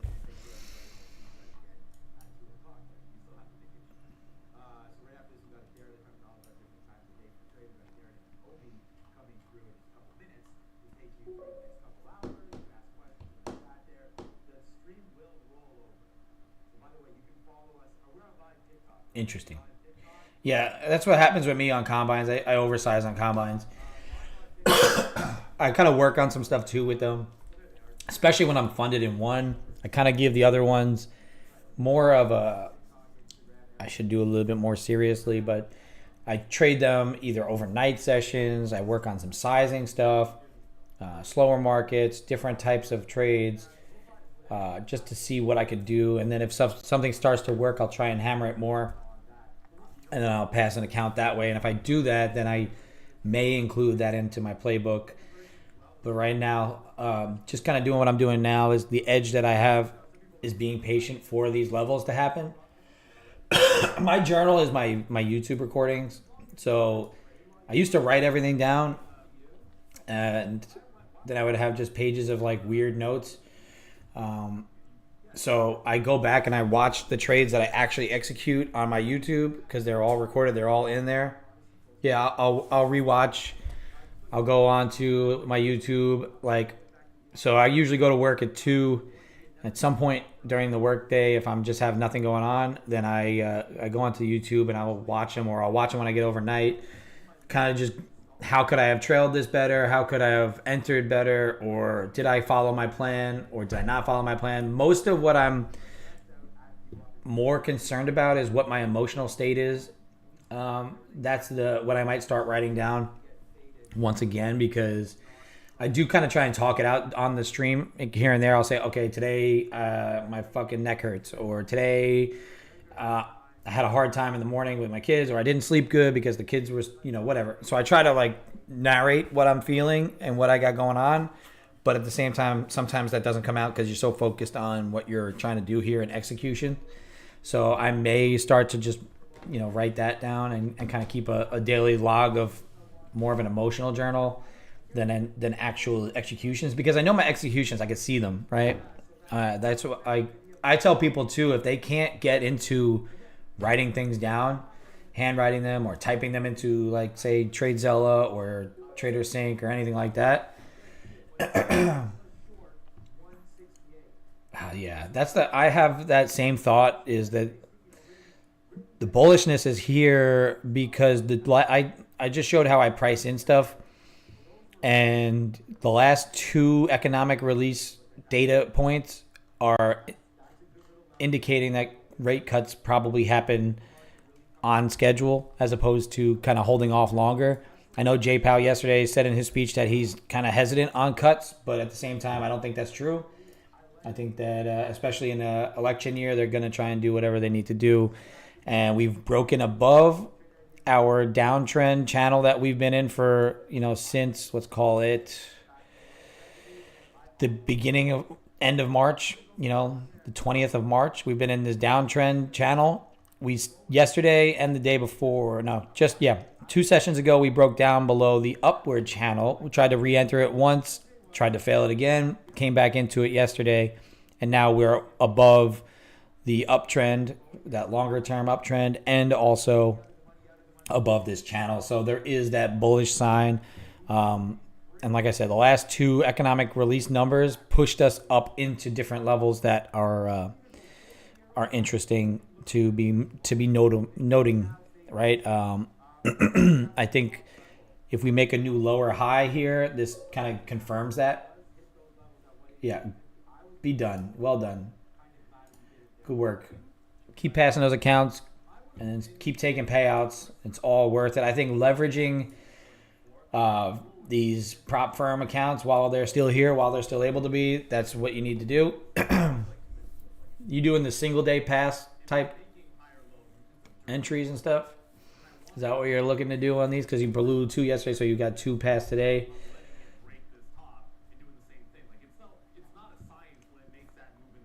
Doing 50K accounts? So you're really sizing up.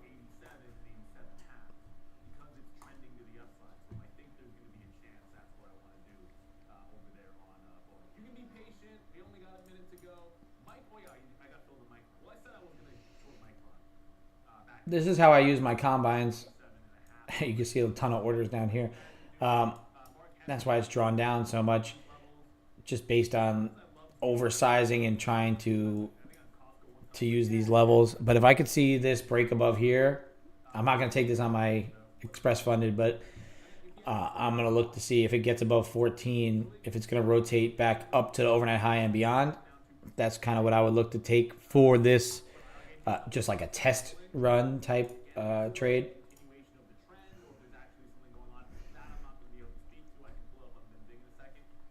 No, yeah, absolutely. I agree.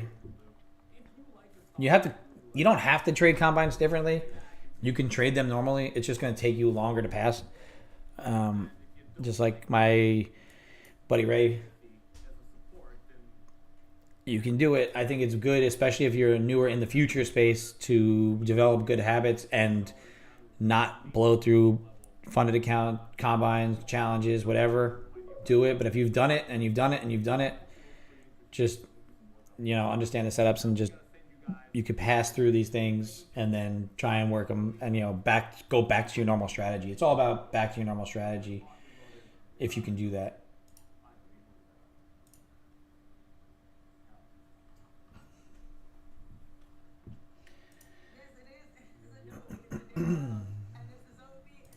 I'm not opposed to not taking very many more trades, if not any trades the rest of the day.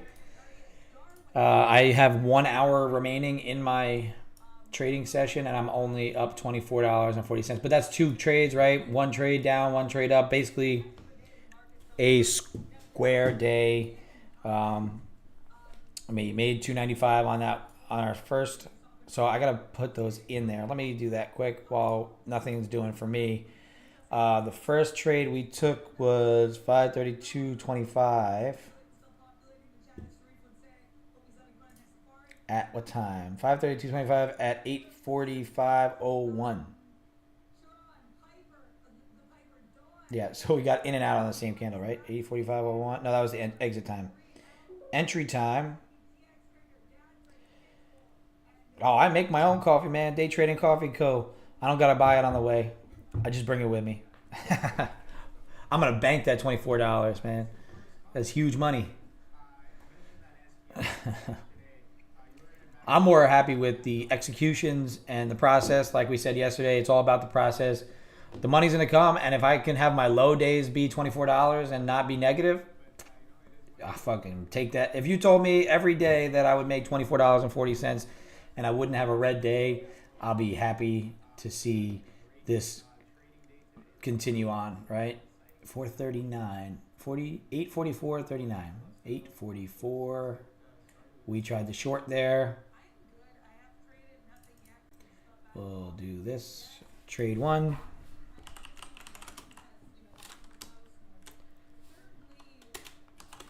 If it wasn't so expensive to ship to Dubai, I would offer it out there. But maybe for some of the sheiks, I could end up making some money off of them, but not regular. If I come, I'll bring some. I gotta get out to Dubai. The trader meetup next week, I plan on bringing some up there as well. Well, my roaster is in New York, so they're gonna roast up there, and I'll see if I can get some over to the meetup. The out was 18,545.50. Right there at 18 at 545. All right, we were stopped out there. Yeah, we sell our. It's like basically like Black Rifle Coffee Company. If you're familiar with them, that's what we do. We do like a drop shipping type coffee. So if you go to the website, you can go over there and see. I'm sure you've seen it. Like I said, you've seen it on Instagram. But if you go over here, you can see how we offer it and how we deliver and whatnot. Loss minus. What did we lose? 265. And then we entered the next one at 848. And we got short there.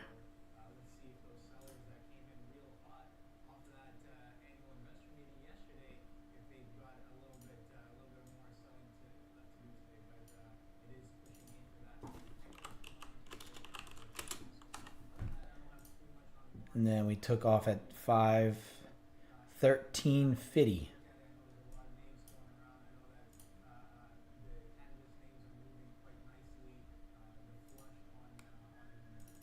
That is a win for $2.95. So that's how we have done today. Our original. So my favorite coffee. So me and my wife hammer out espressos like all day. We'll drink shots of espresso. But if I'm drinking just regular, either a pour over or just a brewed coffee, I like dark roasts. I'm a dark roast kind of guy, so I either use our scalpers or our naked call option dark roast. Those are my two favorites.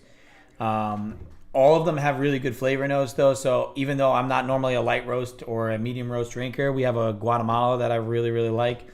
Single origin Guatemalan that has a really good flavor profile for a light coffee. That's another one. You know, most of our I'm not gonna say most. All of our coffees are roasted and have unique flavor profiles. So I try to just kind of bounce between the ones I drink on a day-to-day basis. But right now, I am drinking.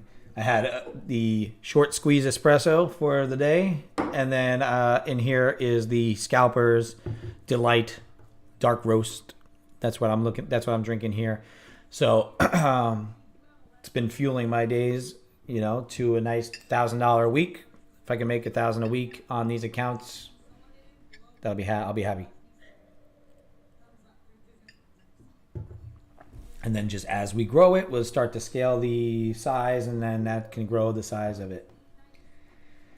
Yeah, so I saw the need for everything else has coffee, right? Everything else has something targeted to them. And I saw that our trading community, we need fucking coffee. Everybody, so many people drink coffee within the industry and outside. So like, I don't just target traders, but it is all trading based. Obviously it's Day Trading Coffee Co, right? So I'm trying to get my foot in the door within the community.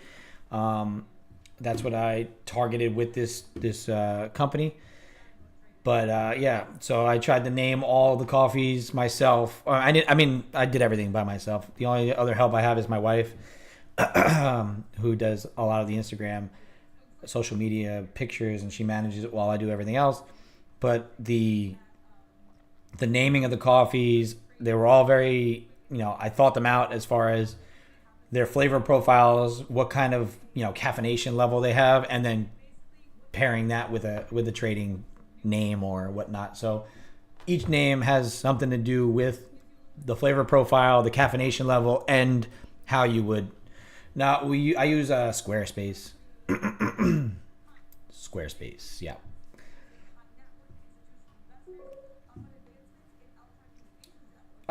So it's not that, you just got to do your research. Anything that you want to do outside of, let's say, like when you started trading, you kind of just went in, you learned from somebody, you get going.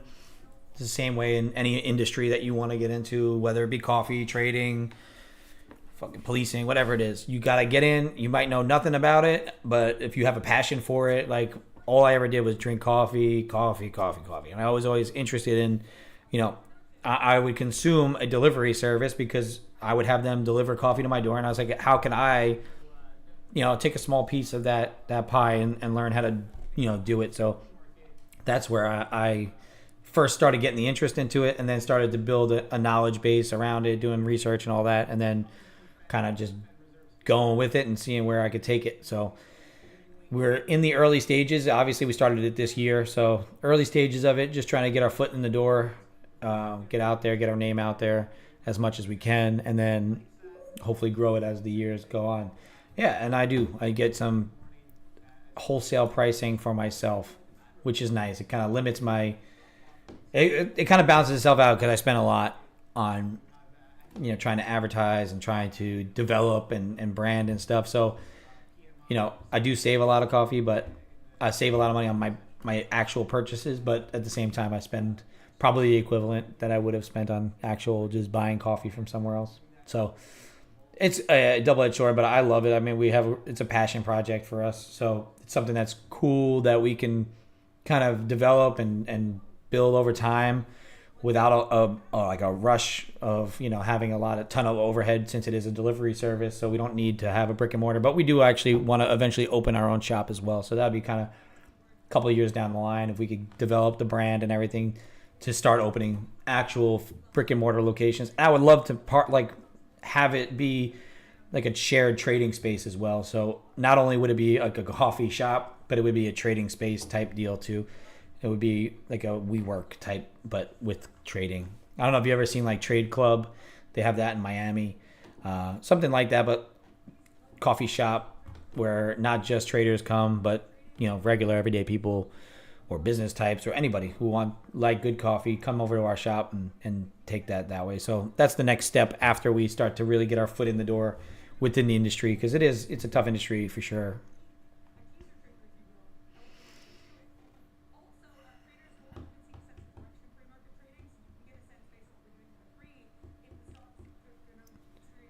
You can see this just not a ton of opportunity here. I don't know. We got a flat base here, maybe the breakdown of the base, but you are getting slightly higher lows here, grabbing some liquidity around this flat, very flat VWAP. That's not usually a good sign for any sort of directional move. The only thing I can possibly think here is with these lower highs, like you got a high, these equal lows, another higher low, maybe a rotation. Like I said, anything that breaks above that 514 might give you some buying pressure coming back in, pushing it back up to 530. But I don't see it pushing higher and really giving you any sort of follow through right now. And then also to the downside, there's not just like, hey, I'm ready to go down, I'm ready to break through. Obviously a flush of 90 here could rotate you right back down to the bottom here. I trade off the 1 minute, but my levels are all off of like hourly, daily, 30-minute levels. And then I look for manipulation within the 1 minute time frame. So I watch for, that's how I get my very precise entries.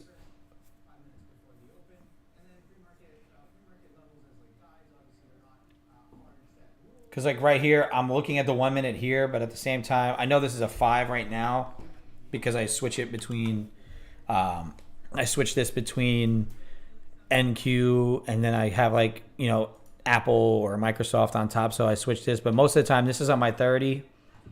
Right now with the chop, it doesn't really matter what it's on, but with the 30, it's normally, that's where I get a lot of my levels from. And I trade around these yellow lines. Whatever is on my actual trading screen is more kind of like just sort of just informational. And that's where this is where I chart my overnight highs, lows, previous day highs and lows and closes. There's a decent flush of that 90, but is it a manipulation or is it just going to be liquidity grab? Because it's just so close to that VWAP area that it's just a difficult trade. I might just go ahead and lock myself out so I don't force a trade. But at the end of the day, I am looking for a price to get down into this level. If I want to trade it, I want to fade that off of there. If it gets down there hard and fast, then maybe I do get an opportunity. So I'm not going to lock myself out yet. I'm looking for that to happen. I don't want it to do this, though. If it gets there and does that, I don't want to play in it. I want something that we saw up top here with that kind of manipulation, wick off. If we can manipulate down into 440, get like through that previous day high, get down to 440 and then come back up, that's what I'll be interested in. If it just sits up here within this purple zone the whole rest of the session, where I'm at here with until 11, then I'm, like I said, I'm not going to be on here, but I'm not going to lock myself out quite yet because I do think there may be an opportunity around this level if it gets there before I leave. If not, like I said, no biggie.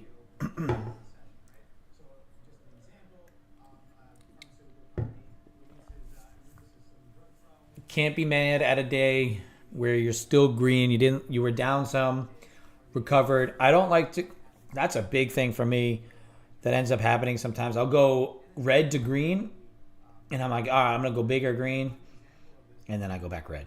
So if I go red to green, I'm going to try and stay green for the day, especially because that first trade didn't quite, I did some stupid shit. That was my fault. That's going to be part of my review to notice that I didn't do that. Yeah.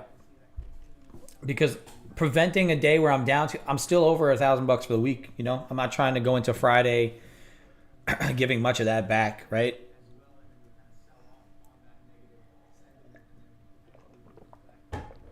These are so streaming here has helped. If anything, if I just stream every day and I do all this, and literally nobody else comes back, if Jofi leaves and never comes back again, and nobody else talks, and I at least believe that there's people out there watching.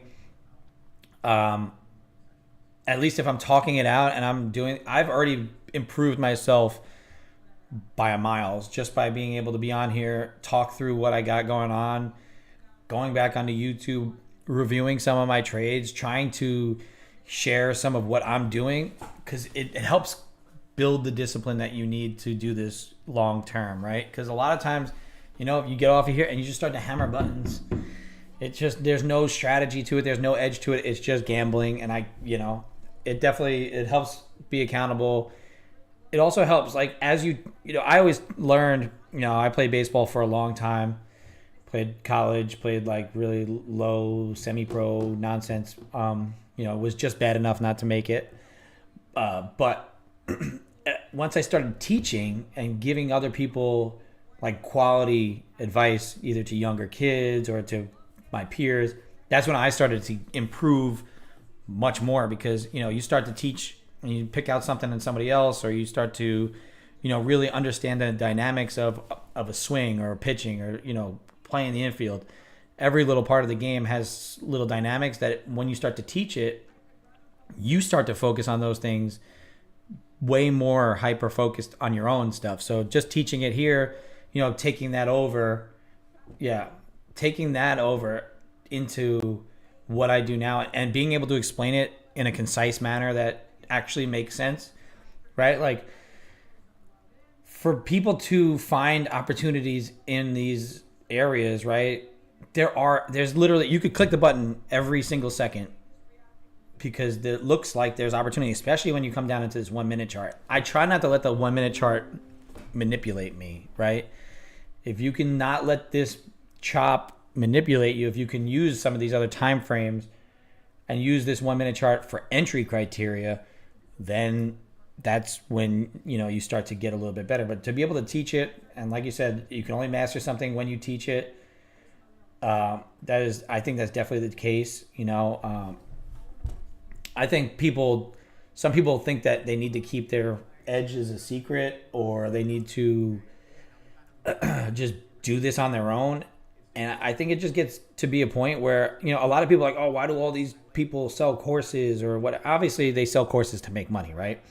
But also at the same time, once you get to a point, like let's say like Deck, where you're making really good money day in and day out, and you can do it over and over and over again, and you're actually a genuine person. I know a lot of these people, there are furus out there, all that, don't get me wrong. But I think there are a lot of people out there that really genuinely like want to help people realize their full potential as well. And, that's why I joined Tradecaster as a streamer, because I believe that Deck is kind of like that person, right? He's trying to, improve himself. He's trying to make himself better. He's trying to make more money and more, do well for himself. And that's great. But also, I think he really genuinely wants other people to do just as good as he's done, because there's not really holding that back is just, it feels selfish, right? And then also, like, at the same time, when you feel like you can provide that value and you do, and people see it, then that's what you get. You get a nice, that, I think that's human nature, wanting to be able to be helpful. And if you can be helpful, to do it. And then as he teaches, or as I teach, or, just talking through what my executions are, it improves your executions too. So the more he teaches, the more I teach, the more anybody just kind of talks through what they're doing, it hones your craft in, right? And on a day where I made $24, two good trades, like two trades that I would take pretty much every single time, except for that first trade is the real good one. Honestly, I I may be up quite a bit more today because my strategy played out exact. But I did some mistakes that happen when you don't focus 100%, right? I was on my combine instead of my express. Made $92 on that trade. Trailed it out a little tight. Once I start getting this account built up with a little bit of buffer, you're going to start to see I'll add a contract. And as I add contracts, that's when you can start to see, obviously, the P&Ls go up a bit more. Like, I'm not going to be mad at a week where I'm up 1,000, right? That's not the point. I'm just talking about trade management. If I threw two contracts on that trade at that overnight high, we break down, you take one off at the bottom, you have one at break even, you could still technically be in, probably would have been out around the VWAP area, if not out at the same location as we were out prior, right? If we did get that swing high there's a chance that we would have been stopped out at 532 based on some trailing rules. But realistically, that's how you start to really grow it, is as you execute these trades. It's just about adding a little size. It's not about doing differently things. It's just as you can withstand a little bit more of a loss. Let's say this balance is up over 3,000. Now I have a $3,000 drawdown. if I don't take a withdrawal, right? If not, just keep it and then just withdraw and keep it the same size. If I want to go up maybe a half a size, I'll have to go over to micros. But realistically, one or two contracts within the futures world can make you a whole lot of money if you just are patient enough to let your setups come into play, just like this one, right? The manipulation over the overnight high. I don't think I'm going to end up getting this opportunity, but down here, previous day high, down into that 440 level, I want to see manipulation down there as well. Or if it's not going to manipulate, if we're going to continue down, maybe start to base out below here, and then I'll play the break down below 40 as a continuation to the overnight low. But I don't see that kind of coming in. It looks like we are going to chop around within this purple zone here sort of the rest of the day. This zone isn't really that important to me. It's there, but it was for the gap that we did from Friday into actually last week was shortened week, so Thursday into Sunday. That's what this was. I was interested in this on Monday, and we ended up taking that win, right? Trying to close that gap based on this zone. And that's the only reason I have it still here, is because there was some resistance right here above, but that's more so that 511 area than it is this zone actually playing out. But you can see that we spent a lot of time chopping around in it. I think more so this purple area for me right now is a stay away zone. It's something where I don't want to execute in. Stay away, don't bother. It's in this purple zone. You know, that's kind of what that area is for me at the moment. It's not necessarily anything other than a previous area where I was interested in cleaning it up. And now that it's cleaned up, we're good. Jofi, it's always a pleasure. I'll be on here again tomorrow, so I'll see you tomorrow. Enjoy the rest of your day. You're going to go to bed, whatever you're going to do. I'll be on for just a little bit longer, probably 30 more minutes. So anybody else that wants to get involved, you let me know what you're looking at, because right now I'm looking at a whole lot of chop. Anytime, big guy. Congrats on passing those other two combines today. Don't tilt and don't oversize, and you'll be just fine keeping those accounts.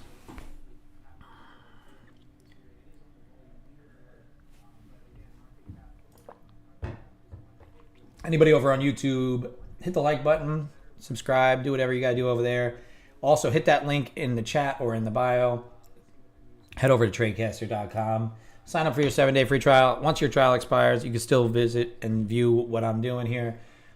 This is what Tradecaster looks like, right? You got all the information. We got alerts here when I actually do make alerts. I'm going to start sending stuff out in there. You have our chat. You got a chart in here, a TradingView chart. So if you wanted to, while we were talking, bring anything up, you could check it. You don't have to leave the screen. Just a little bit about the stream. You get your economic calendar. You know, you never really have to leave the area. And then once you're out of here, you can go into lobbies. And while you're on your 7-day free trial, you can head into any of these rooms here. There's a ton of value. Everybody here is working to provide some sort of good value for you guys, right? So with the 7-day free trial, you can get into Deck's room, you can get into AK's room, anybody else's room, you know, you can get into. But until, you know, everybody down here is not currently live, so just be mindful of that. But you can go in there and still chat if they're available. You know, you go into Deck's room, you can see that the layouts are slightly different. It's loading a little bit, but you can see he's got a slightly different setup, but he's got his header in here. He throws his little whatever you call it, the poll there, his chat, his alerts are all right here. You got JTrades gets involved in his alerts. So he has some people that come into the room that also come in and help out.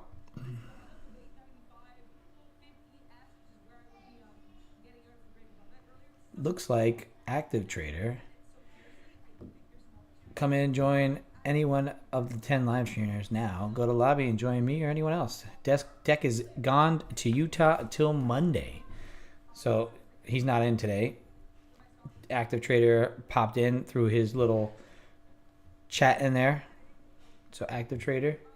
We'll go over to his room, check his out. So if, like I said, if you're on YouTube, like I said, hit the like, subscribe, head over to Tradecaster, sign up for that 7-day free trial. You don't have to watch. If I'm not on, like I said, you could always join in and check any of these guys out. Go over to Active Trader, check out his room since he's scalping off of Dex room there, because Dex is in Utah for his ski trip. Next week, we're all going to be over in New York City meeting up. So come on in, check us out. I'll set up all the information for you so you can see Active Traders here doing his thing.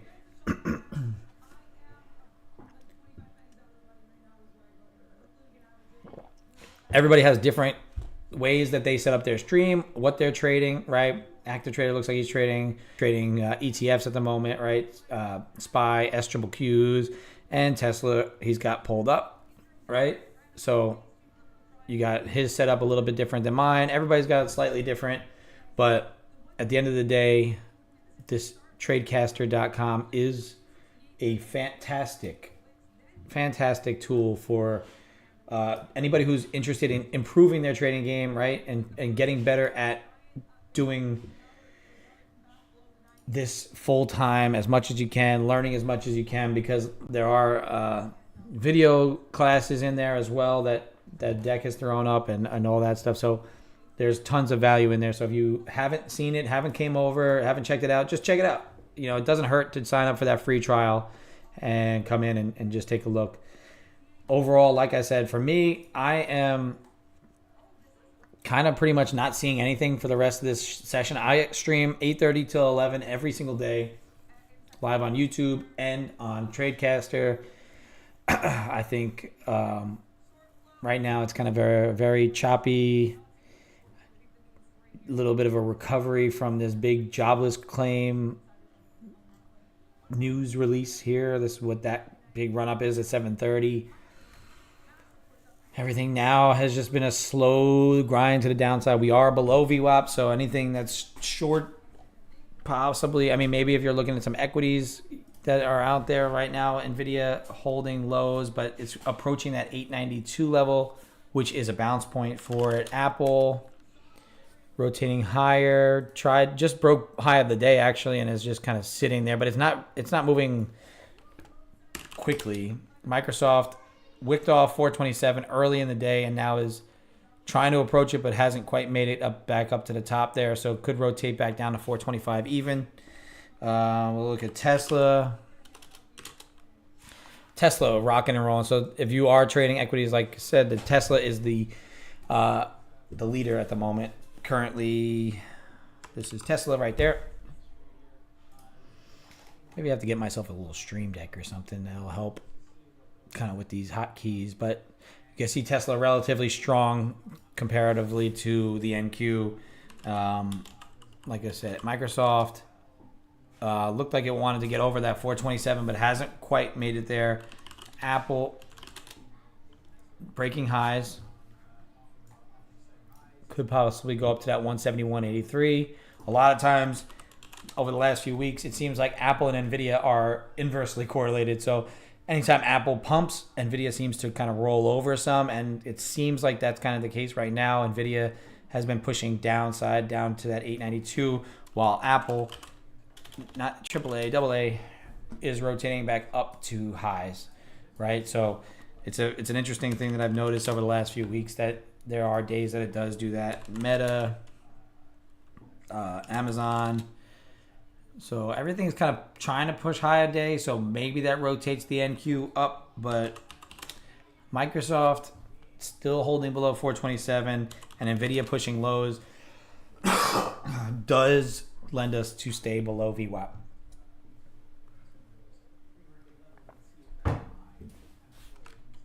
You can see this here though. We're pushing down. You swept this low and now you've given this nice little rotation back up to 511 where VWAP is playing around. It seems that's not correct. 5 minutes we're above VWAP. 1 minute we're below VWAP. I don't believe that. That's true. Yeah, 1 minute we're above VWAP. Something wrong with the VWAP over there. I don't believe this is accurate.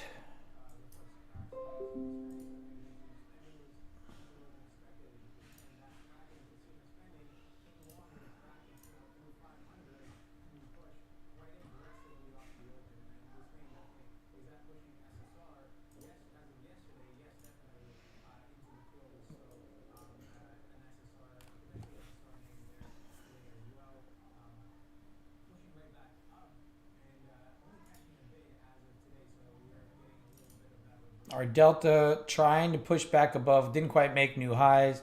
Trying to actually go positive delta for the first time in a little while. It is holding above the key level here of 500. Like I said, a break of 514 probably rotates you back up higher. S&P's is still rotating down. Russell's still holding below opening range. Everything's still low. Below the opening range. So overall, like I said, I don't have very many entries at the moment. Everything here, right here, right now, is just kind of hanging around. This is not tradable for me. I don't have any sort of interest in this until, like I mentioned, I want previous day highs, overnight lows. Really, those are the areas I'm really more interested.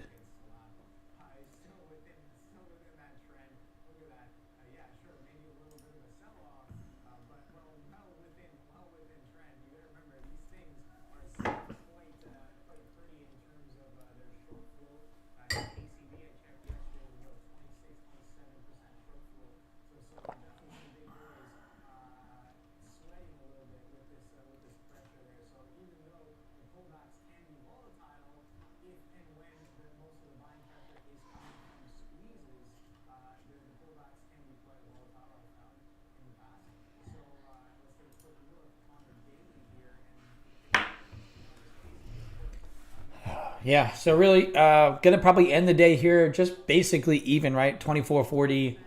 We made two good trades there. One of them ended up stopping us out kind of quick there. I mentioned I got in and got out within that minute there. 8:45 to what was it, 8:44 to 8:45. It was basically a couple seconds. I got in and I got out. Got in on the push down, got out on the wick above, re-entered on the actual breakdown of that level, and then got a little chopped, and then bang, we rolled right over to our 511 level, which covered our loss, and then some. If we were a little more patient, we could have rotated down through one more leg down probably. The VWAP is down here. I'm not sure what's going on with this level right now, but it is it's bounced around some, but right now we are holding lows of the day for now. I think we could rotate down into that previous day low, but also at the same time, if we crack back above here, it's not out of the realm of possibility that things start to rotate back high side just based on the slowness of the day and the kind of choppiness.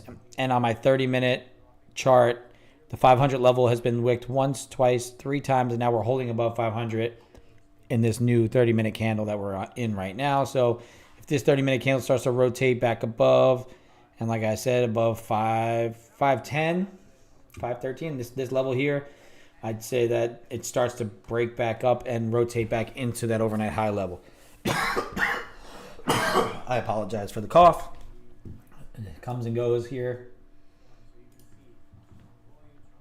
I appreciate the likes over on YouTube. I appreciate everybody coming in the Tradecaster. Once we get this stream up around 50 views, starting to do some giveaways weekly. The first day we hit that 50 view mark, I'll do a giveaway. Not sure exactly what yet. Probably going to be some Day Trading Coffee Co. swag and whatnot, but we'll see what comes of it.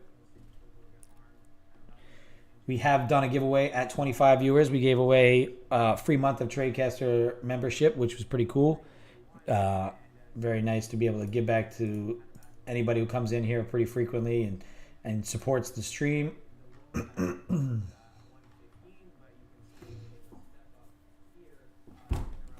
Looking like it wants to hold that 500 level, maybe rotating back. Like I said, anything back above 514 probably rotates you back up to that 550 mark. I won't be around to probably take advantage of it because it's a little bit a ways away from probably happening, and I'm off.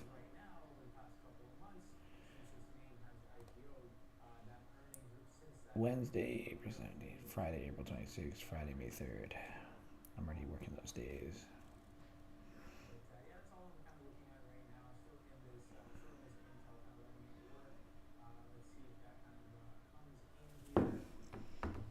Yankees killing it so far to start the season. Aaron Judge finally got off the schneid, hit some home run. So let's see if they can continue that. If they can get Garrett Cole back, maybe get a little bit, stay healthy this year instead of hurt all year, then maybe they're able to get some things done.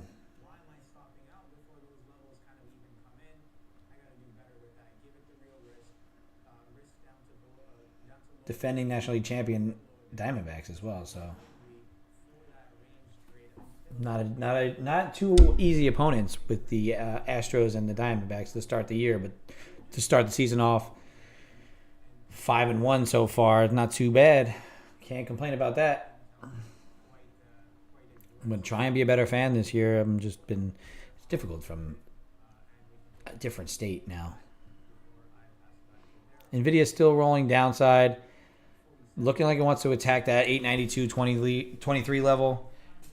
Kind of keeping us down because Microsoft also rotating a bit. Microsoft rotating. Apple pushing through the highs. Meta. Tesla still pumping.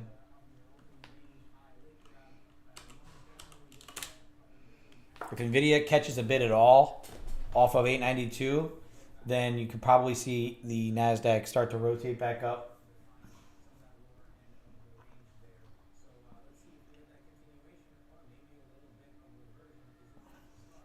This to me, like this little liquidity grab here does give me the thought that this does want to rotate back up just based on the lack of follow through at all. Like there's no real next leg down after this.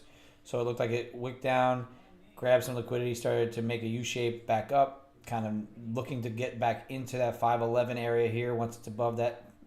And then I think if it cracks this with some volume, then you get some push up into 30. And then if it gets through 30, right, then we're starting to get up. So there's that little bit of a push, starting to get some volume to come tick in. You're getting delta to push congruent, right? So you're actually getting a true buyers coming in here. You do have a high volume node on the right here at 510. So magnet right there. So let's see. I'm not going to take this, but because it's not part of my strategy, but this is something that I would be interested in around another key level that I would be drawn up. But over the 30-minute, this does look like below 500 was grabbing some liquidity. Now we're rotating back above, and I'd say 514 puts us above the previous two 30-minute candles, which is this guy right here. So the last hour we've been spent right there, 9:30 to 10:30. If you can get back above this, you start to rotate back up, and 30 was the breakdown point. So if 30 gets tagged, then you got to see if it's going to push through 30 and through the overnight high, or if it's going to just fail 30 again and rotate down, right? There is an opportunity there at 30. There's the push. Above 11. There's now you're starting to see above 14. Got to get above this level right here, 1375. So above 14's got to hold for it to decide now if it's going to rotate to 30. And if it gets to 30, if it's going to break 30 and rotate all the way through. Because I do think at least if it does get through 30, that 41 level is going to be a target.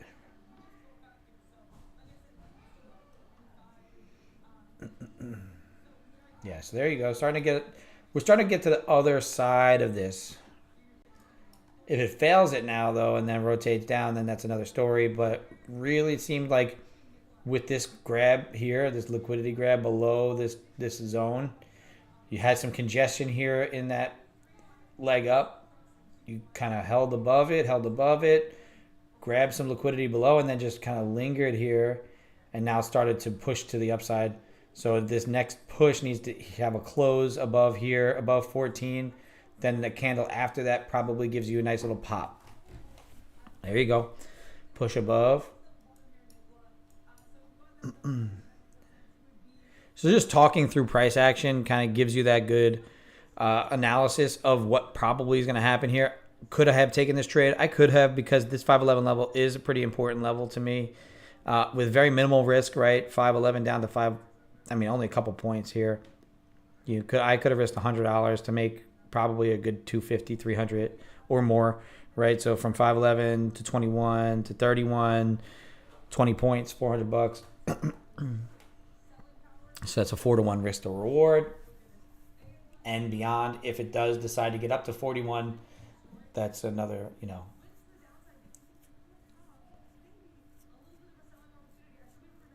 $600 there.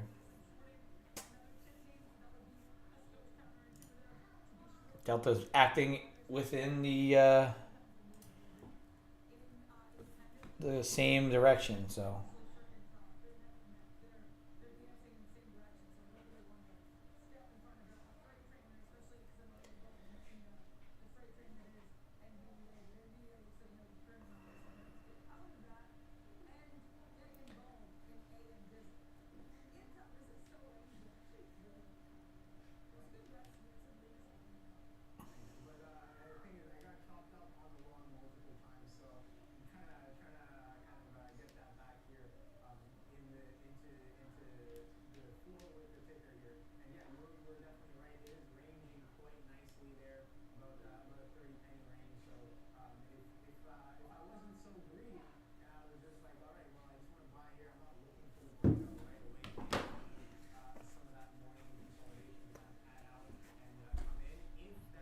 This is a beautiful move here.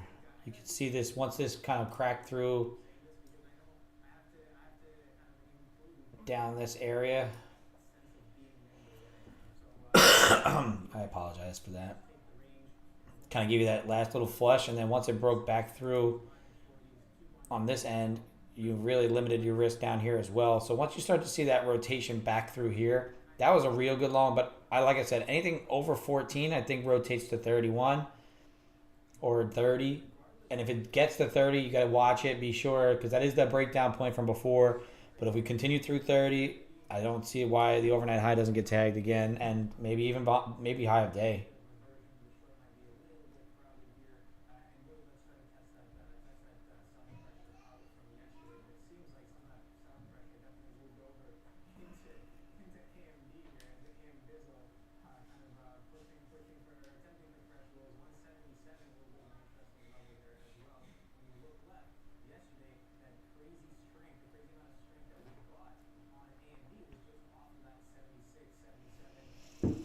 All right, there's 15 minutes left in the session. We're back in the middle of where we were, right?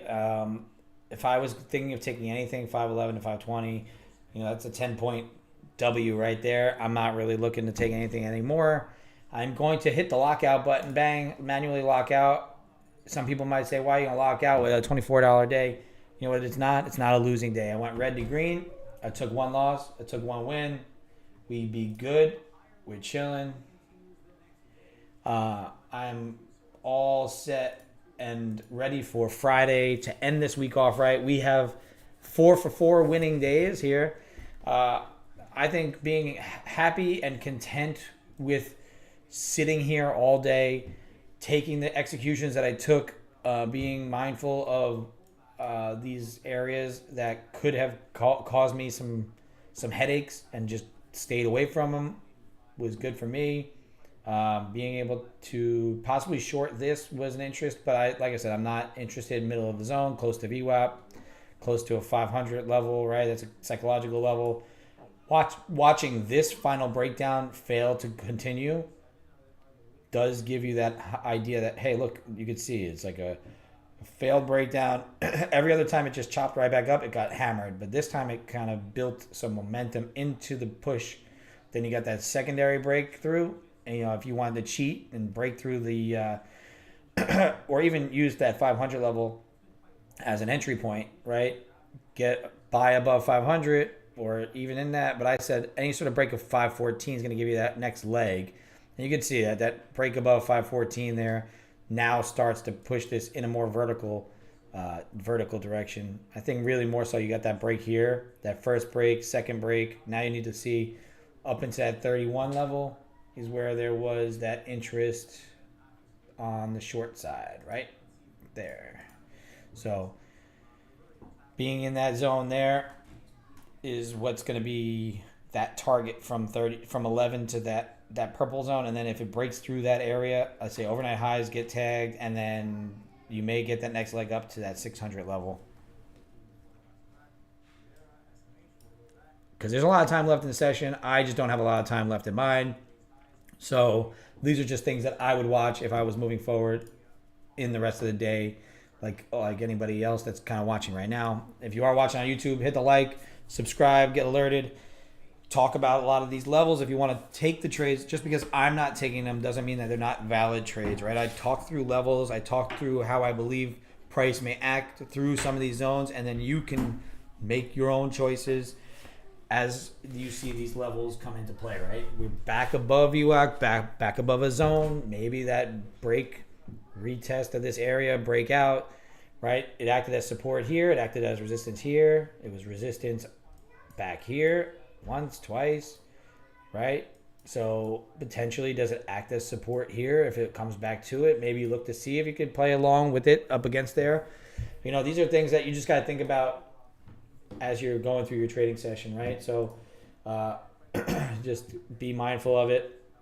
I did say that a break above 514 probably rotates you up to 30, 31, and then you got to watch to see if that chop comes in. The chop is coming in a little early, but I do think maybe you do get that maybe one last push back above 20 and then see what happens from there. But NVIDIA is still rolling downside, so it is sort of holding us back from getting any traction in along. That's another reason why I didn't take this move, although it would have paid at least 508 to 521. I would have at least had a 1-to-1 there that I would have scalped. This is more of a scalpy move that I would have definitely take, right? Like just like these. We took this short here, bang right down to our level.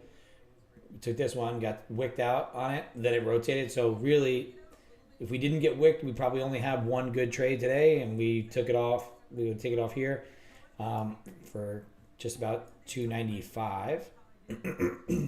But that covered our risk from the previous loss. So if that's how our risk is going to be on a day-to-day basis, if we're going to go 50% on the day, and our bad day this week is today, and it was still a pretty well executed strategy, I'm actually happier today. Yesterday I made 5 and change. Yeah, I was happy with the day. I didn't really catch another opportunity to get another entry, so it was one trade and done.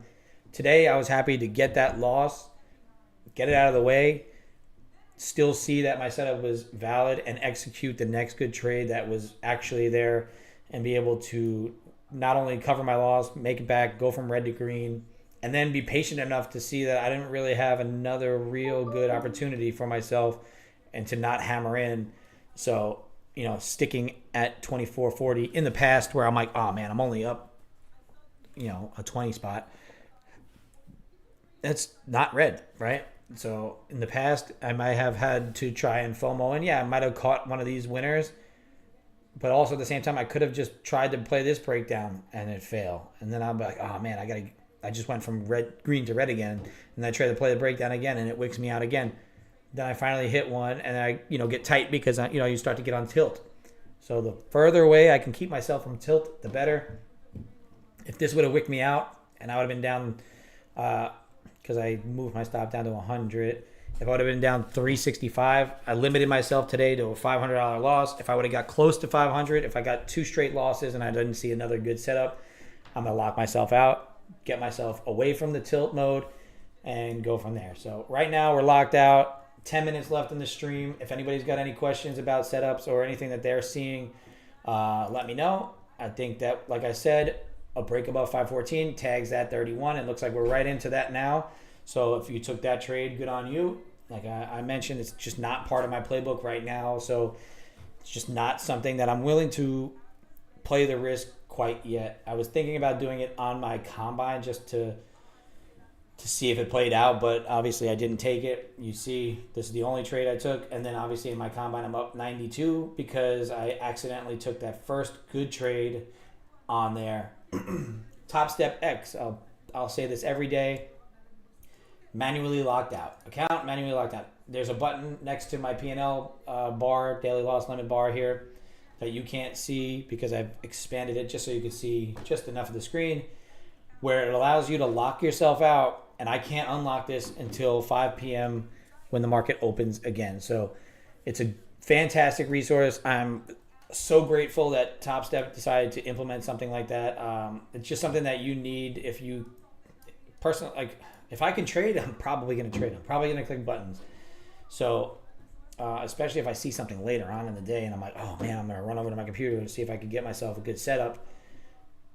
I'm limiting myself to only trading during my streaming hours. And if I can't get on stream, I'm not going to trade because it is basically my journal. It's basically what's been helping me improve my game and then help other people. So if I'm not on here, I should not be trading. I should not be just hammering into things because there was no plan, right?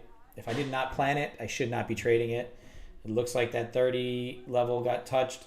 We just shy of 30, right? So if you are looking at that break from 14 to 30, look at that beautiful move. I said if you get the retest there, probably going to play that long. I called that out right before that started to roll over. So hopefully somebody grabbed it. If not, no big deal.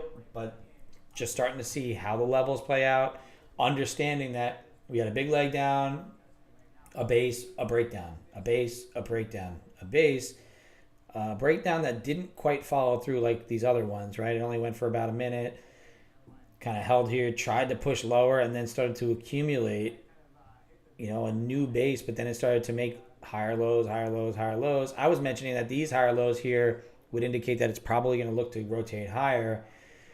Got the manipulation above these higher lows, below these higher lows, I should say, and then now you rotated right back through it. Once you got back above VWAP, above 514, you could have took that or took the secondary touch and then rotated to 30. That's a nice little 20-point move, right? 11 to 21 is 10, and to 31 is 20 points. It didn't quite get to 31 yet, but if it does crack this high here, I would anticipate at least a wick of that high there. And then you got to be mindful of some chop here because that was that initial breakdown.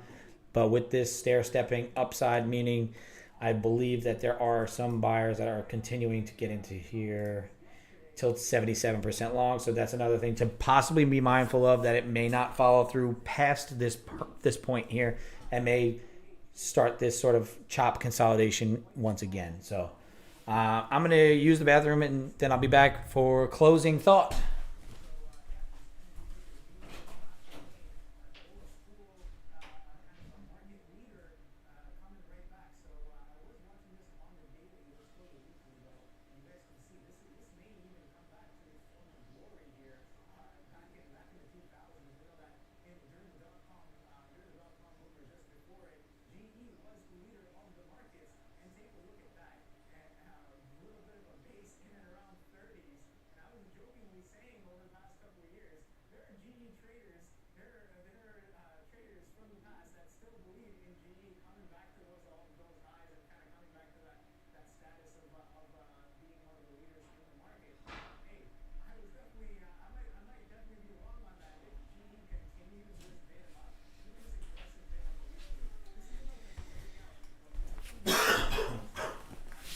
Alrighty. I think talking so much gets my my throat a little clogged up. I don't normally talk this much. But that 30-minute wick on that 500 level once, twice, three times gave you that explosive candle back to the upside.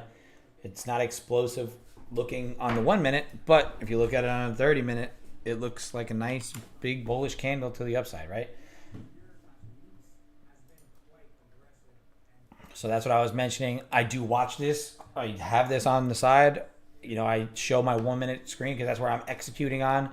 I'm looking for manipulation within the 1 minute, but 30-minute wise, we're holding these levels pretty solidly, right? You see that breakdown, wick, doji with the wick bottom. The next 30-minute candle held. I said if you start to hold this, you could risk that 500 and rotate back up to that 31, right? That next yellow dotted line, which is now this purple zone in my purple zone right here. So 4 minutes left in the stream.